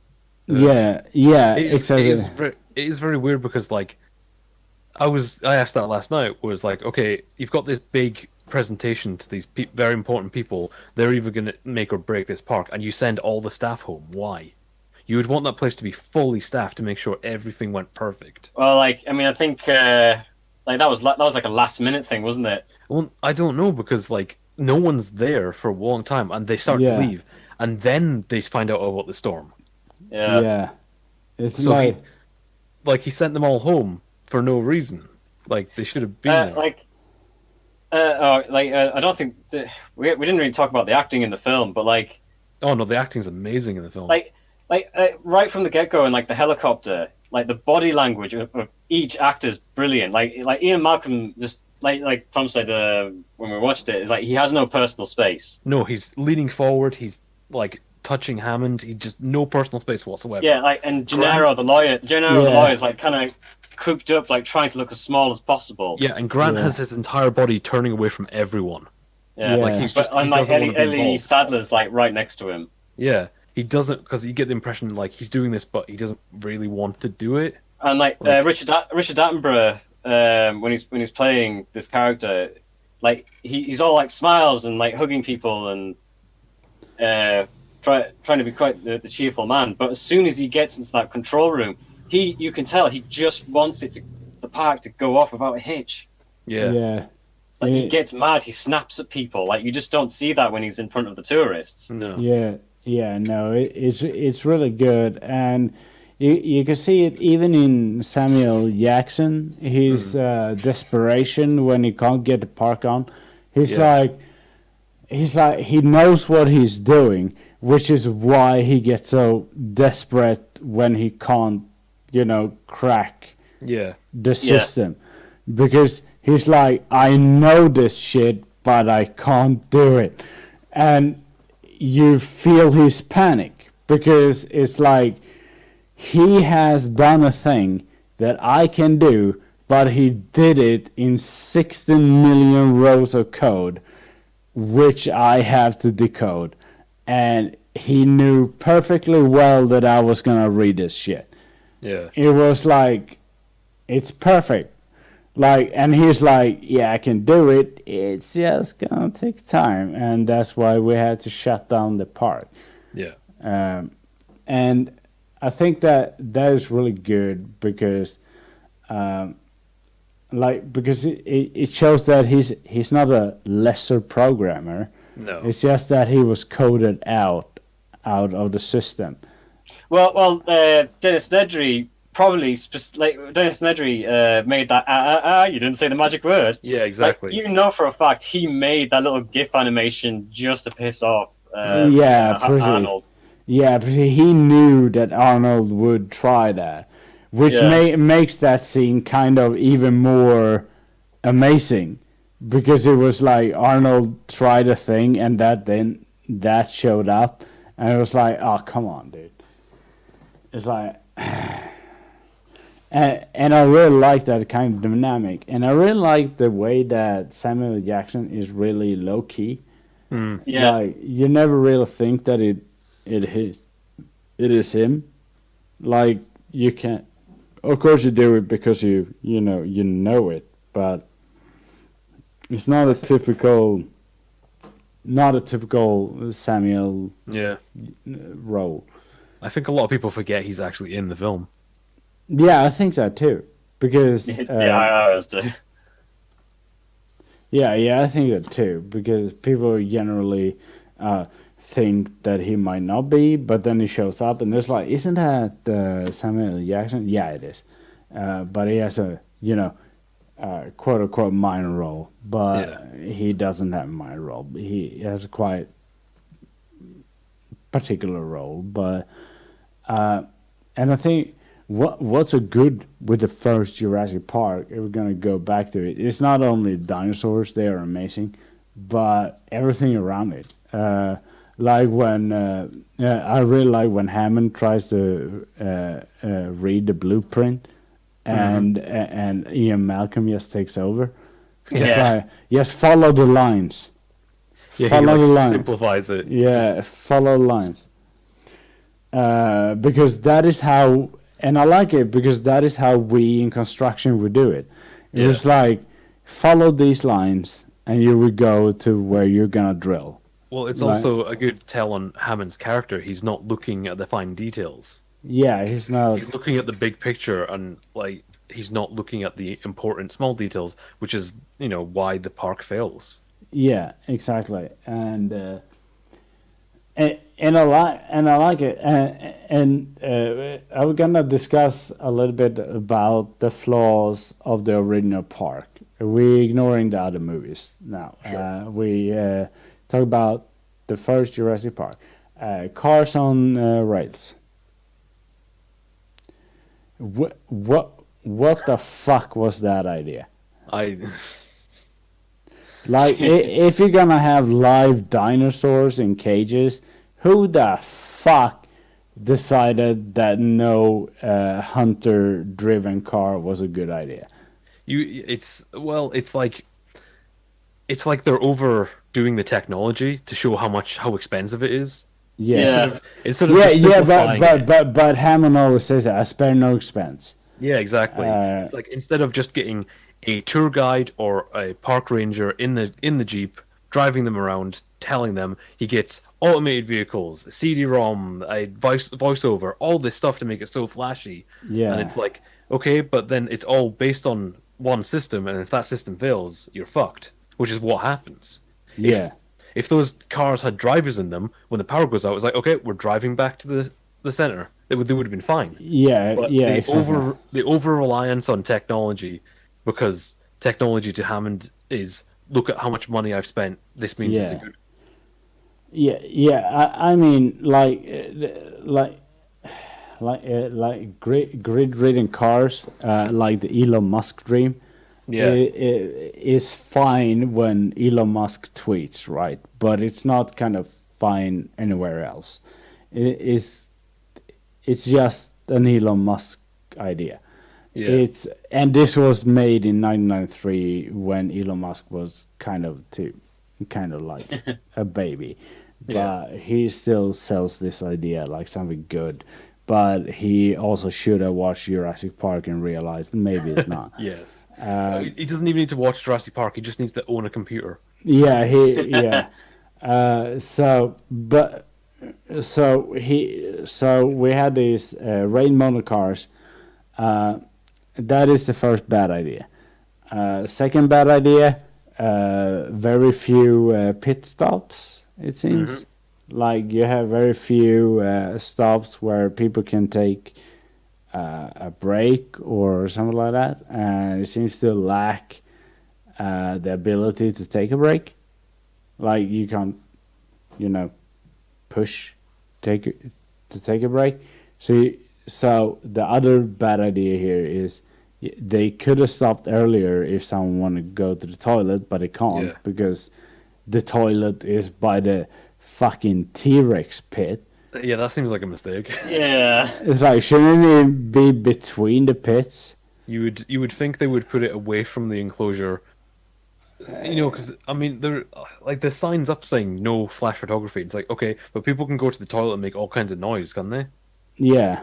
Like, it's gonna piss off the T-Rex. It's gonna attract the T-Rex. Yeah, what if I go there with a really bad hangover and like really, bang the toilet, and it's like really gets angry. Like, what you gotta do, man? It's like, but I mean, it shouldn't be between. Yes. And then I feel like another flaw with these kind of parks is, you have such vast areas these dinosaurs live on, obviously because you want them to live well, but also the only way you have to attract things is with the T-Rex. You don't have other attractions to attract the Dilophosaurus or whatever. You have nothing like that. So they go through all this shit without seeing anything, and then they get hit by a dinosaur, a Tyrannosaurus, and then the ability to open the fucking car doors. Yes. Yeah. They even mentioned that. Even Muldoon was like, "Why the hell aren't there locking mechanisms on the car doors?" Because they could run down to the wounded Triceratops or something like that. Which is, I mean, ultimately good, but it's still kind of like a stupid feature, right? Yeah. Why wasn't there a fence around the Triceratops paddock? Don't worry about it. Don't think about that. You would break the movie, Mike. Don't. Like, rhinos will attack a vehicle. Yeah. Yeah. I think a Triceratops, which can be the size of a double-decker bus. Yeah. It might nudge a tour car. Yeah, especially those ones. Yeah. Again, on tracks, easy target. Yeah, and by the way, the raptor pits, like, I feel like even if they did, I feel they still did the maximum minimum of how dangerous they were. Yeah. Like, they seem to be on the fence about destroying them. Yeah, but it's like, why is the fences just 2 lines high, and why is there an open top? Are you fucking insane? Yeah. Well, it is closed in because they have to open the top to put the cow in. Yeah. It's got like bars over it, but still. It still didn't stop them from getting out. No. But it's like we were watching it last night, and I don't know if it was like constraints of the budget, but that pit is really small. Yeah, it's really small. Yeah, Like, yeah, it's really I small. mean, how many raptors do they have? At least two. It was 3. They have 3 3. raptors. No, there are 4. Is there 4? They have 4. Muldoon says there are 4. Okay. And I thought he said there was 5, but like the matriarchal raptor killed 2 of them, and only kept 2. oh, maybe you're right. Maybe you're right. Remember. So there are Either 3. way, that it's too small for 3 raptors. Yeah, It's too small for one raptor. Yeah, but I thought like they made it like in Jurassic World, like they made that like the main hub. But then Yeah. I was thinking like, where the fuck goes the rest of the compound? Like does it have like fences or something like that? Because it doesn't really. I don't think there's budget constraints. I just think there is like no real, idea how the park would, logically operate. Sure. Because of the Triceratops scene is fucking out of there. Like they just walk let those walk free, and stuff like that. But so yeah, they have 3 raptors and stuff like that. And well, they have a lot of other dinosaurs, and to be perfectly honest, the Dilophosaurus is right on the road to the dock. So I mean, it's just left out. Like you can just try to drive to the dock and you face with the Dilophosaurus. Is that how it works? I think the Dilophosaurus escaped from its paddock, I think. Yeah, I mean, yeah, sure, but I mean, it's kind of funny still. Although that's Dilophosaurus roadkill. Yeah, that's you've got to assume it was at least close to that road because it wouldn't really take off in a random direction. It'd probably stick around. Yeah, that scene is still amazing. Though. Also, I always wondered why the shoes that he would wear, a cup of shaving cream instead of, whipped cream. Like, wouldn't it be easier to just, as he's, kind of fat, they would have a. I guess like whipped cream would like get flagged by customs because it's a consumable item. Oh, okay, yeah. Maybe. Yeah. Oh, yeah, that's true. Wait! The customs of Isla Nublar. Yeah. Well, it depends what country was it going to end up in if the plan went out without a hitch. Yeah, we don't actually know. We don't know that, but and I like how it's like, yeah, I got 20 seconds, and it's like, yeah, I don't even know the road through the park. Congrats, but I also like how you have to drive through the park to get to the docks. Yeah, that was weird. They should have been like because he has to break through the actual fences. He has to get through the giant gate. Like, surely you'd have the docks be outside of the park. Yeah, that is also like a point that I would like to point out. Like, shouldn't there be a side road to the docks? Like, not going a private road. Yeah, not going into the dinosaur hall, because I think it's all just in the favor of visuals. Yeah. It's obviously that we should. It's the giant pit in the Tyrannosaur paddock. Yeah. It shows up out of nowhere. It's just there purely because it's a fantasy film. Oh yeah, we need to talk about that in Jurassic Park 3, by the way, the Petasaurus thing, because enclosure. Because I read it in the original Jurassic Park, because that part is actually from the original novel. I don't know if Tom remembers that from it, but that is part taken from the original novel, and it's kind of weird, that whole keeping them in a cupola. What do you call it? Dome. Yeah. Yeah. Oh dome. yeah. It's really weird because they clearly show in Jurassic Park that they don't. So they keep them in the dome. So the whole, when they go out on the bridge and that shit just stumble across the bridge and comes out of the fog. It's like, Yeah, it's. I actually kind of like that scene. yeah, I like the scene too, but it's like why did they have that scene now and not like, why didn't you make the Lost World better? Why does the Lost World take place in both Hawaii and the Redwoods? Yeah, it's like why? Yeah, I forgot about the giant redwood trees and that. Oh God! Shut up! God, Oh my God! Why? Oh, we never even talked about fucking Vince Vaughn. Oh no! Don't. No. Oh, fuck that guy. He's the reason why so many people die. He has the highest body count in the entire series. Yeah. It's higher. It's higher than Newman's. Yeah, I know. Like, it is so high, and like Pete Postlethwaite's character is right when he says, "Okay, we're stuck here, and we're stuck here together thanks to you people." Yeah. Yeah. Like, your radio went off the cliff. Ours was destroyed by a rampaging Triceratops. Yeah. That you released. But the thing with Vince Vaughn is at least he redeemed himself in Brawl and Cell Block 99. Like, I didn't see that. I've heard that's good though. Yeah, it's really good. So watch it. But all right. So yeah, I can't forget that. But like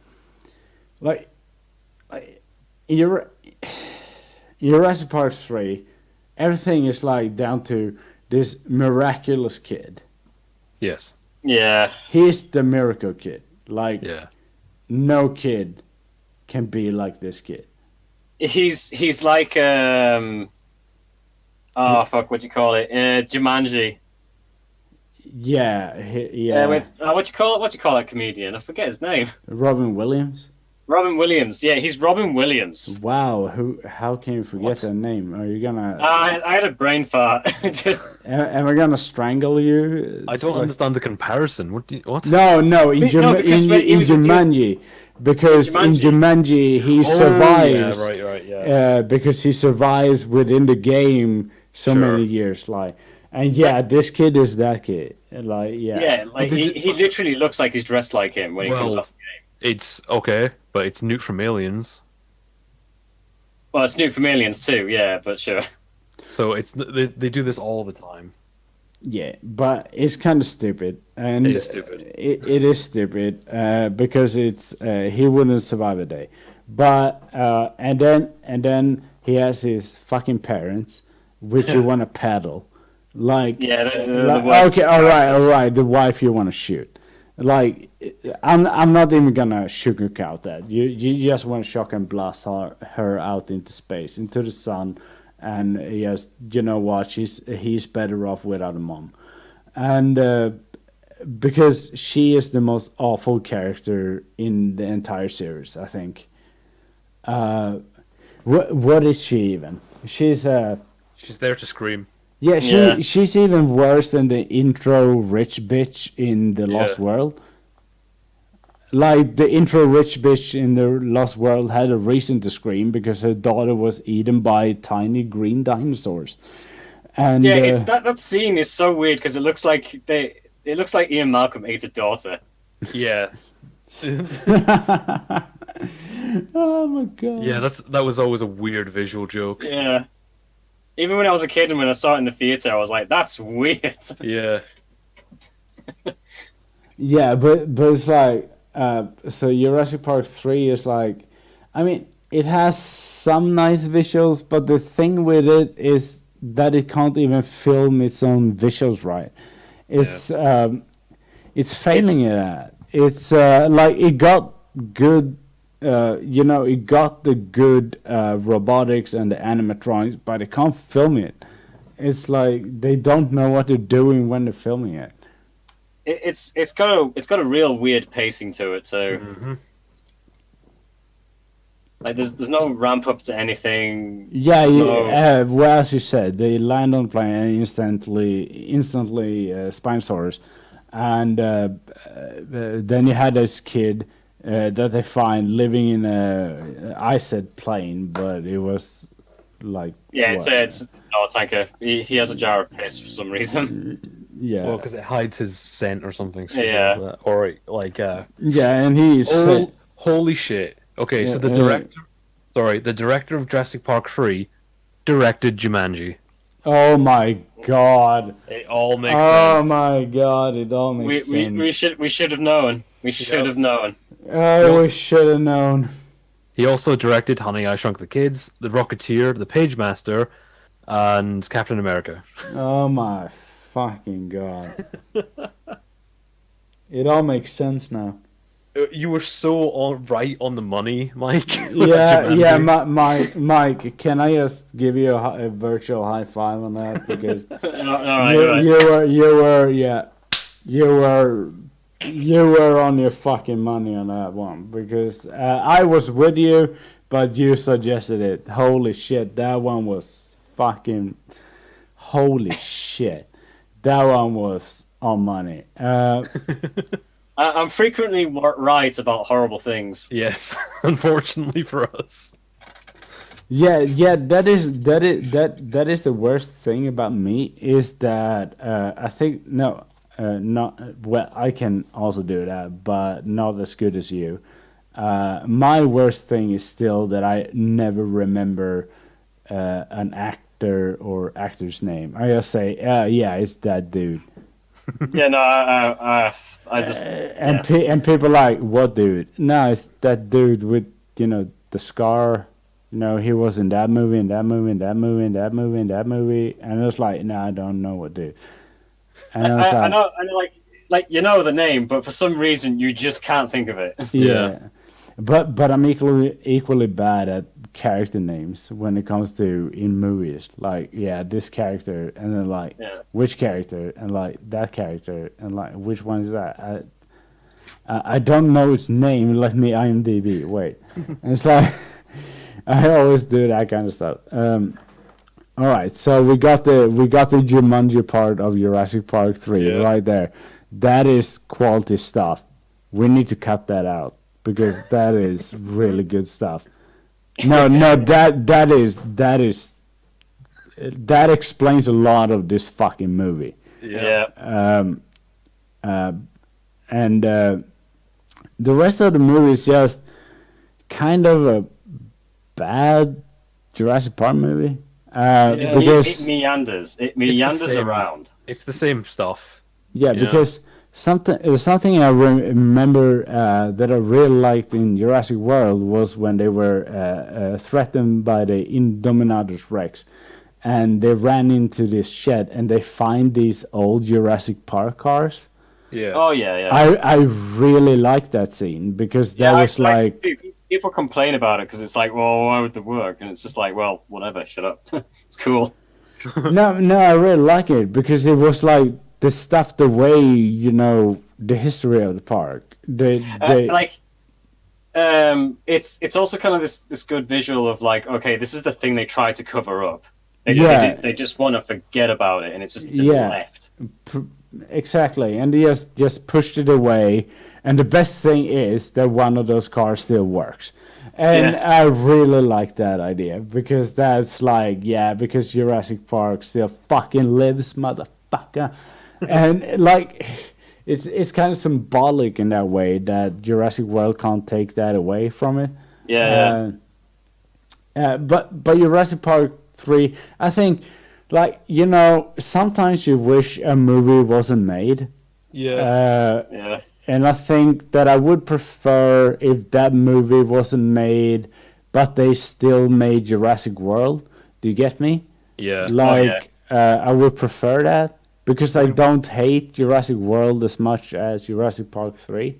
When it comes down to it, Jurassic Park 3 is just pointless.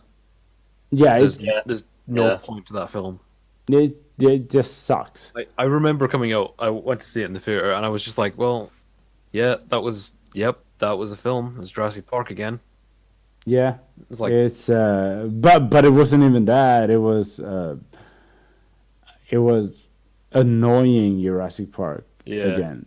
It's like there's a lot of jungle, but but but that's what I'm thinking about Jurassic Park 3. When there's so much in the jungle, how are there not more threats in a thriving dinosaur community than the fucking Spinosaur? Wouldn't there be like other dinosaurs that would fucking headbutt these chumps to death? I mean, yeah. I mean, There only really is the Velociraptors for that movie. yeah, the Velociraptors. Well, the Velociraptors, and for some reason, the Spinosaurus chased them throughout the entire island. Well, it would only make sense if the Spinosaurus like turned up in the boat sequence. Yeah, which is the best sequence with it. Sequence Yeah, because it's shot at night, so it's dark and raining, so looks good.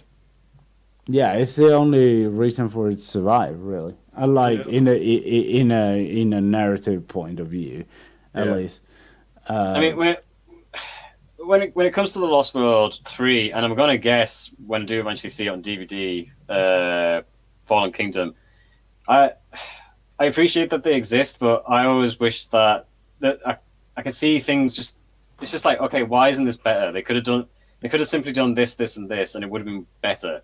Yeah, Like the Lost World, it's like, okay, instead of having two groups of people, just put those two groups together, and like then you've got like, okay, it's a bit charged between people that want to preserve the place and the people that want to take the dinosaurs away and disrupt the environment. yeah, In 3, that could have just been a survival story. yeah. It's like, okay, it doesn't necessarily have to be Ian Malcolm or Grant. It's just anyone who's paying toll. Yeah, And it's like, okay, they take this illegal tour plane around the island. Something goes wrong with the plane, and it crashes. Yeah. Yeah. A bit like Trespasser. yeah. And it's them trying to survive. Like, cut out the stupid couple, cut out the stupid kid. You Yeah. don't need it. Yeah, And with Evolution, it sounds like they could have just cut out the first half of the film and just had it set in a mansion with a raptor. Yeah. They're trying to survive it. Because that's the one thing I hated with Jurassic World. Like, the park just closes. It's just like, okay, just have the Indominus Rex go on a rampage, and the ending is then like trying to basically say, yes, we had this accident, but everything's under control. We'll never do it again. So when it comes to the second film, the park is in danger of going under, and they're like, okay, we have these dinosaurs that the vets and the gamekeepers want to keep alive, because that does happen in real life. That these people would care about these animals.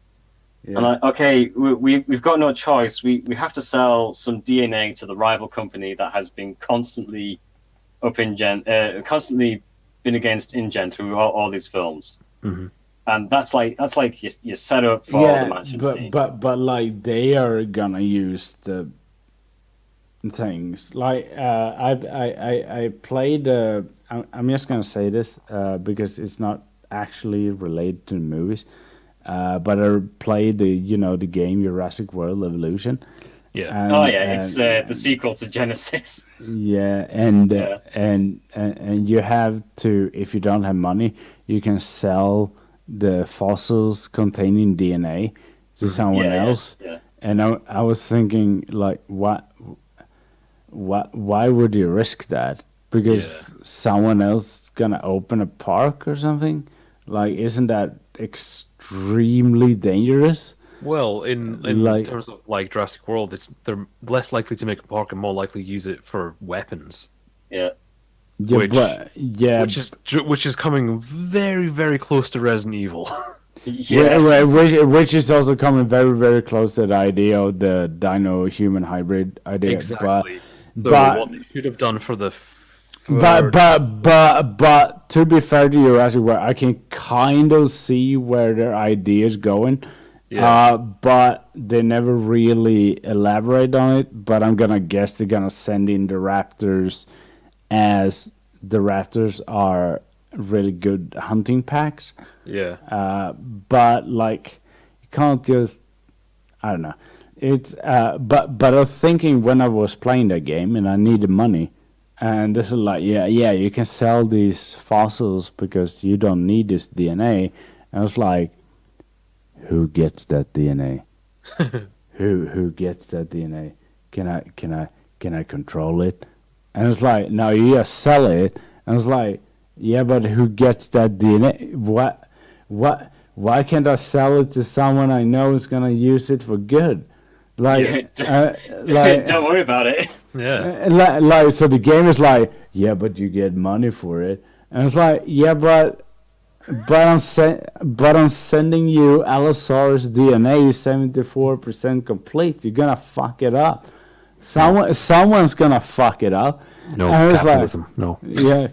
In capitalism, no one fucks up. And it was like, but like that's not how it works. And it was like, bad idea. Yeah, and the game was like, just sell it. It gives you $60,000. And I was, what? $60,000 for 75% DNA? How cheap is my part?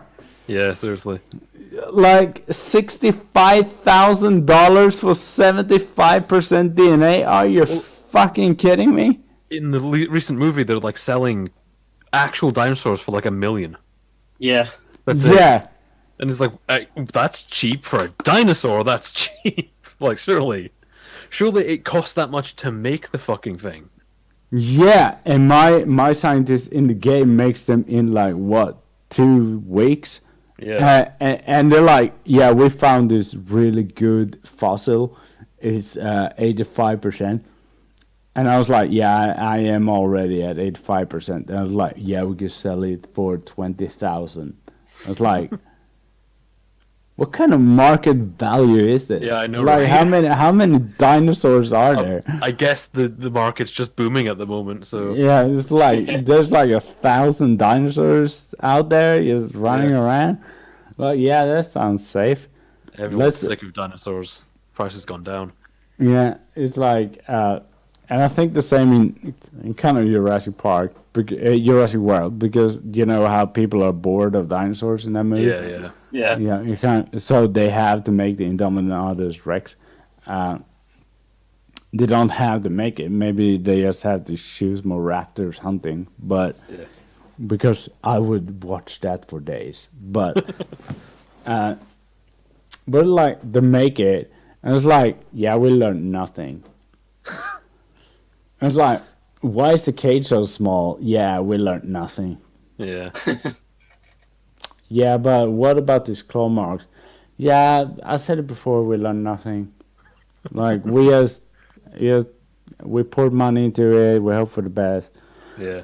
And I like that scene. I must say that I like the scene where the raptors communicate with the Indominus Rex, and Chris Pratt is just like, that is why they didn't tell us what they made it of, because they made it out of raptors.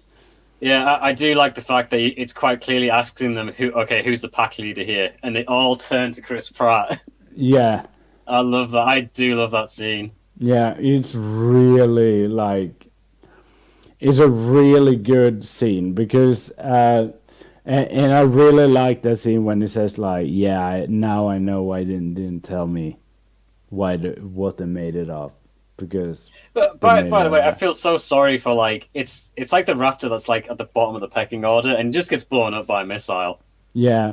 I feel so sorry for it. Yeah.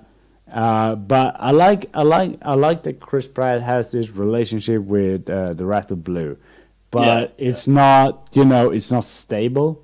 No. Like, so it's not like he can always trust her. Like, I like how they put in that idea that, yeah, sure, we can have a relationship, but it's not always trustworthy, and you're gonna challenge it. Like, well, actual gamekeepers in real life have that kind of attitude of lions and tigers. Yeah. And I kind of like how they put that into the movie, because it really, because he really cares about her. But the question is, does she cares about him? Yeah, she does a little bit, but she's kind of still, because she eventually saves him. But I mean, it's still kind of funny. It's still kind of a good. It's better than Dino Soldiers or whatever. It's I mean, you kind of see it with dolphins and certain types of dog as well, where it's like the mind kind of wrestles with being wild, but also being kind of domesticated. Yeah. You always have that. You see that more in cats. I mean, I can only speak from nowadays I only have one cat because I have one cat put down. But I can say that sure, we have a relationship, but it doesn't make it like it's always gonna be there because she has no problem of fighting me when she thinks I have wronged her. So it's.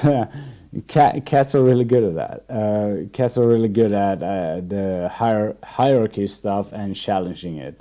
Yeah. They can try, like when I had one cat stuck on my arm like this, and she was like, "No, I'm not letting go," and I was like, "Yeah, I'm not giving up, bitch." And I had her. What was it for like an hour, and eventually she asked, "All right, I give up." And she and I was bleeding all over my arm. And I was like, "Yeah, I'm glad I didn't give up." And after that, I was like, "How stupid am I? I could just have given up." Like if I had just all right, I give you whatever you want, I would have no scars. But I think I was just too stubborn for that, which was stupid. But basically, I think if we're gonna end this because it's been almost 4 hours, as per usual, when I host these chats with Tom and friends.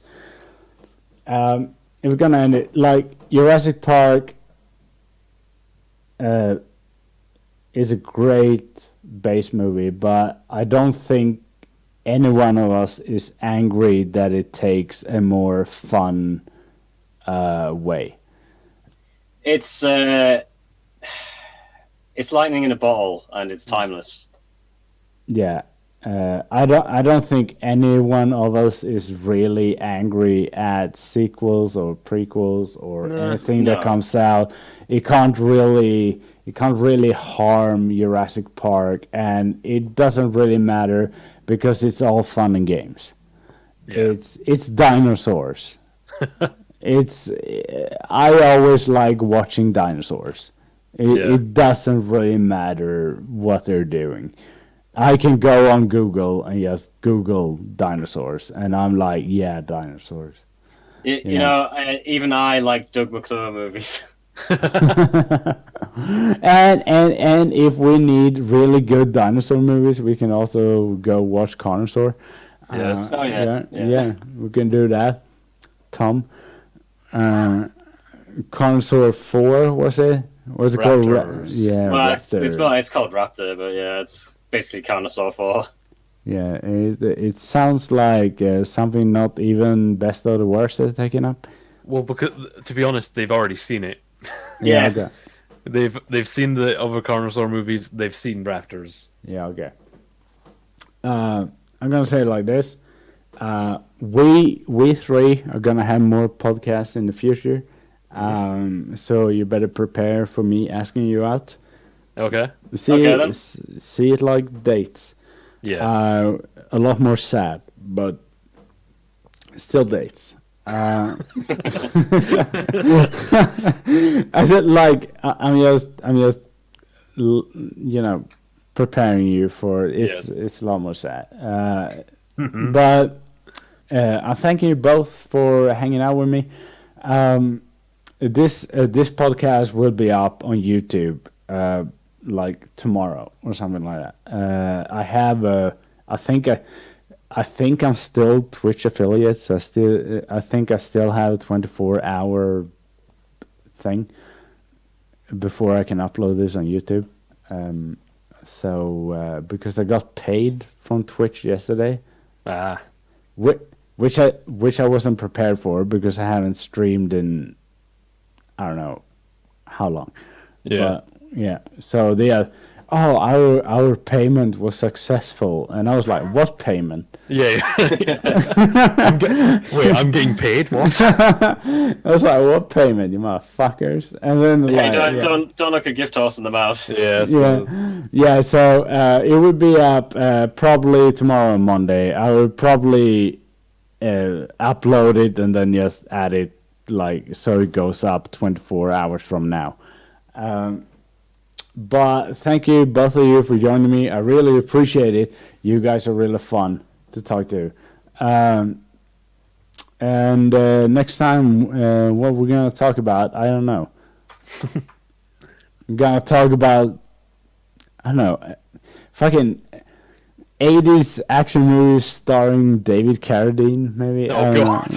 Oh, no. Like Future Force or something like that. Oh, no. Could I punish you more than that? Oh, God. I don't know, Tom. Is David Carradine movies easy to come by these days? No, I don't, probably not. No, I don't think I can come by them either. But I think if I can scram together 3 easy bad horror movies that I can send you guys. Yeah. We can talk about these 3 bad horror movies that I can send you. Mm-hmm. Yeah, I think that's a good idea. So I'll see you guys around.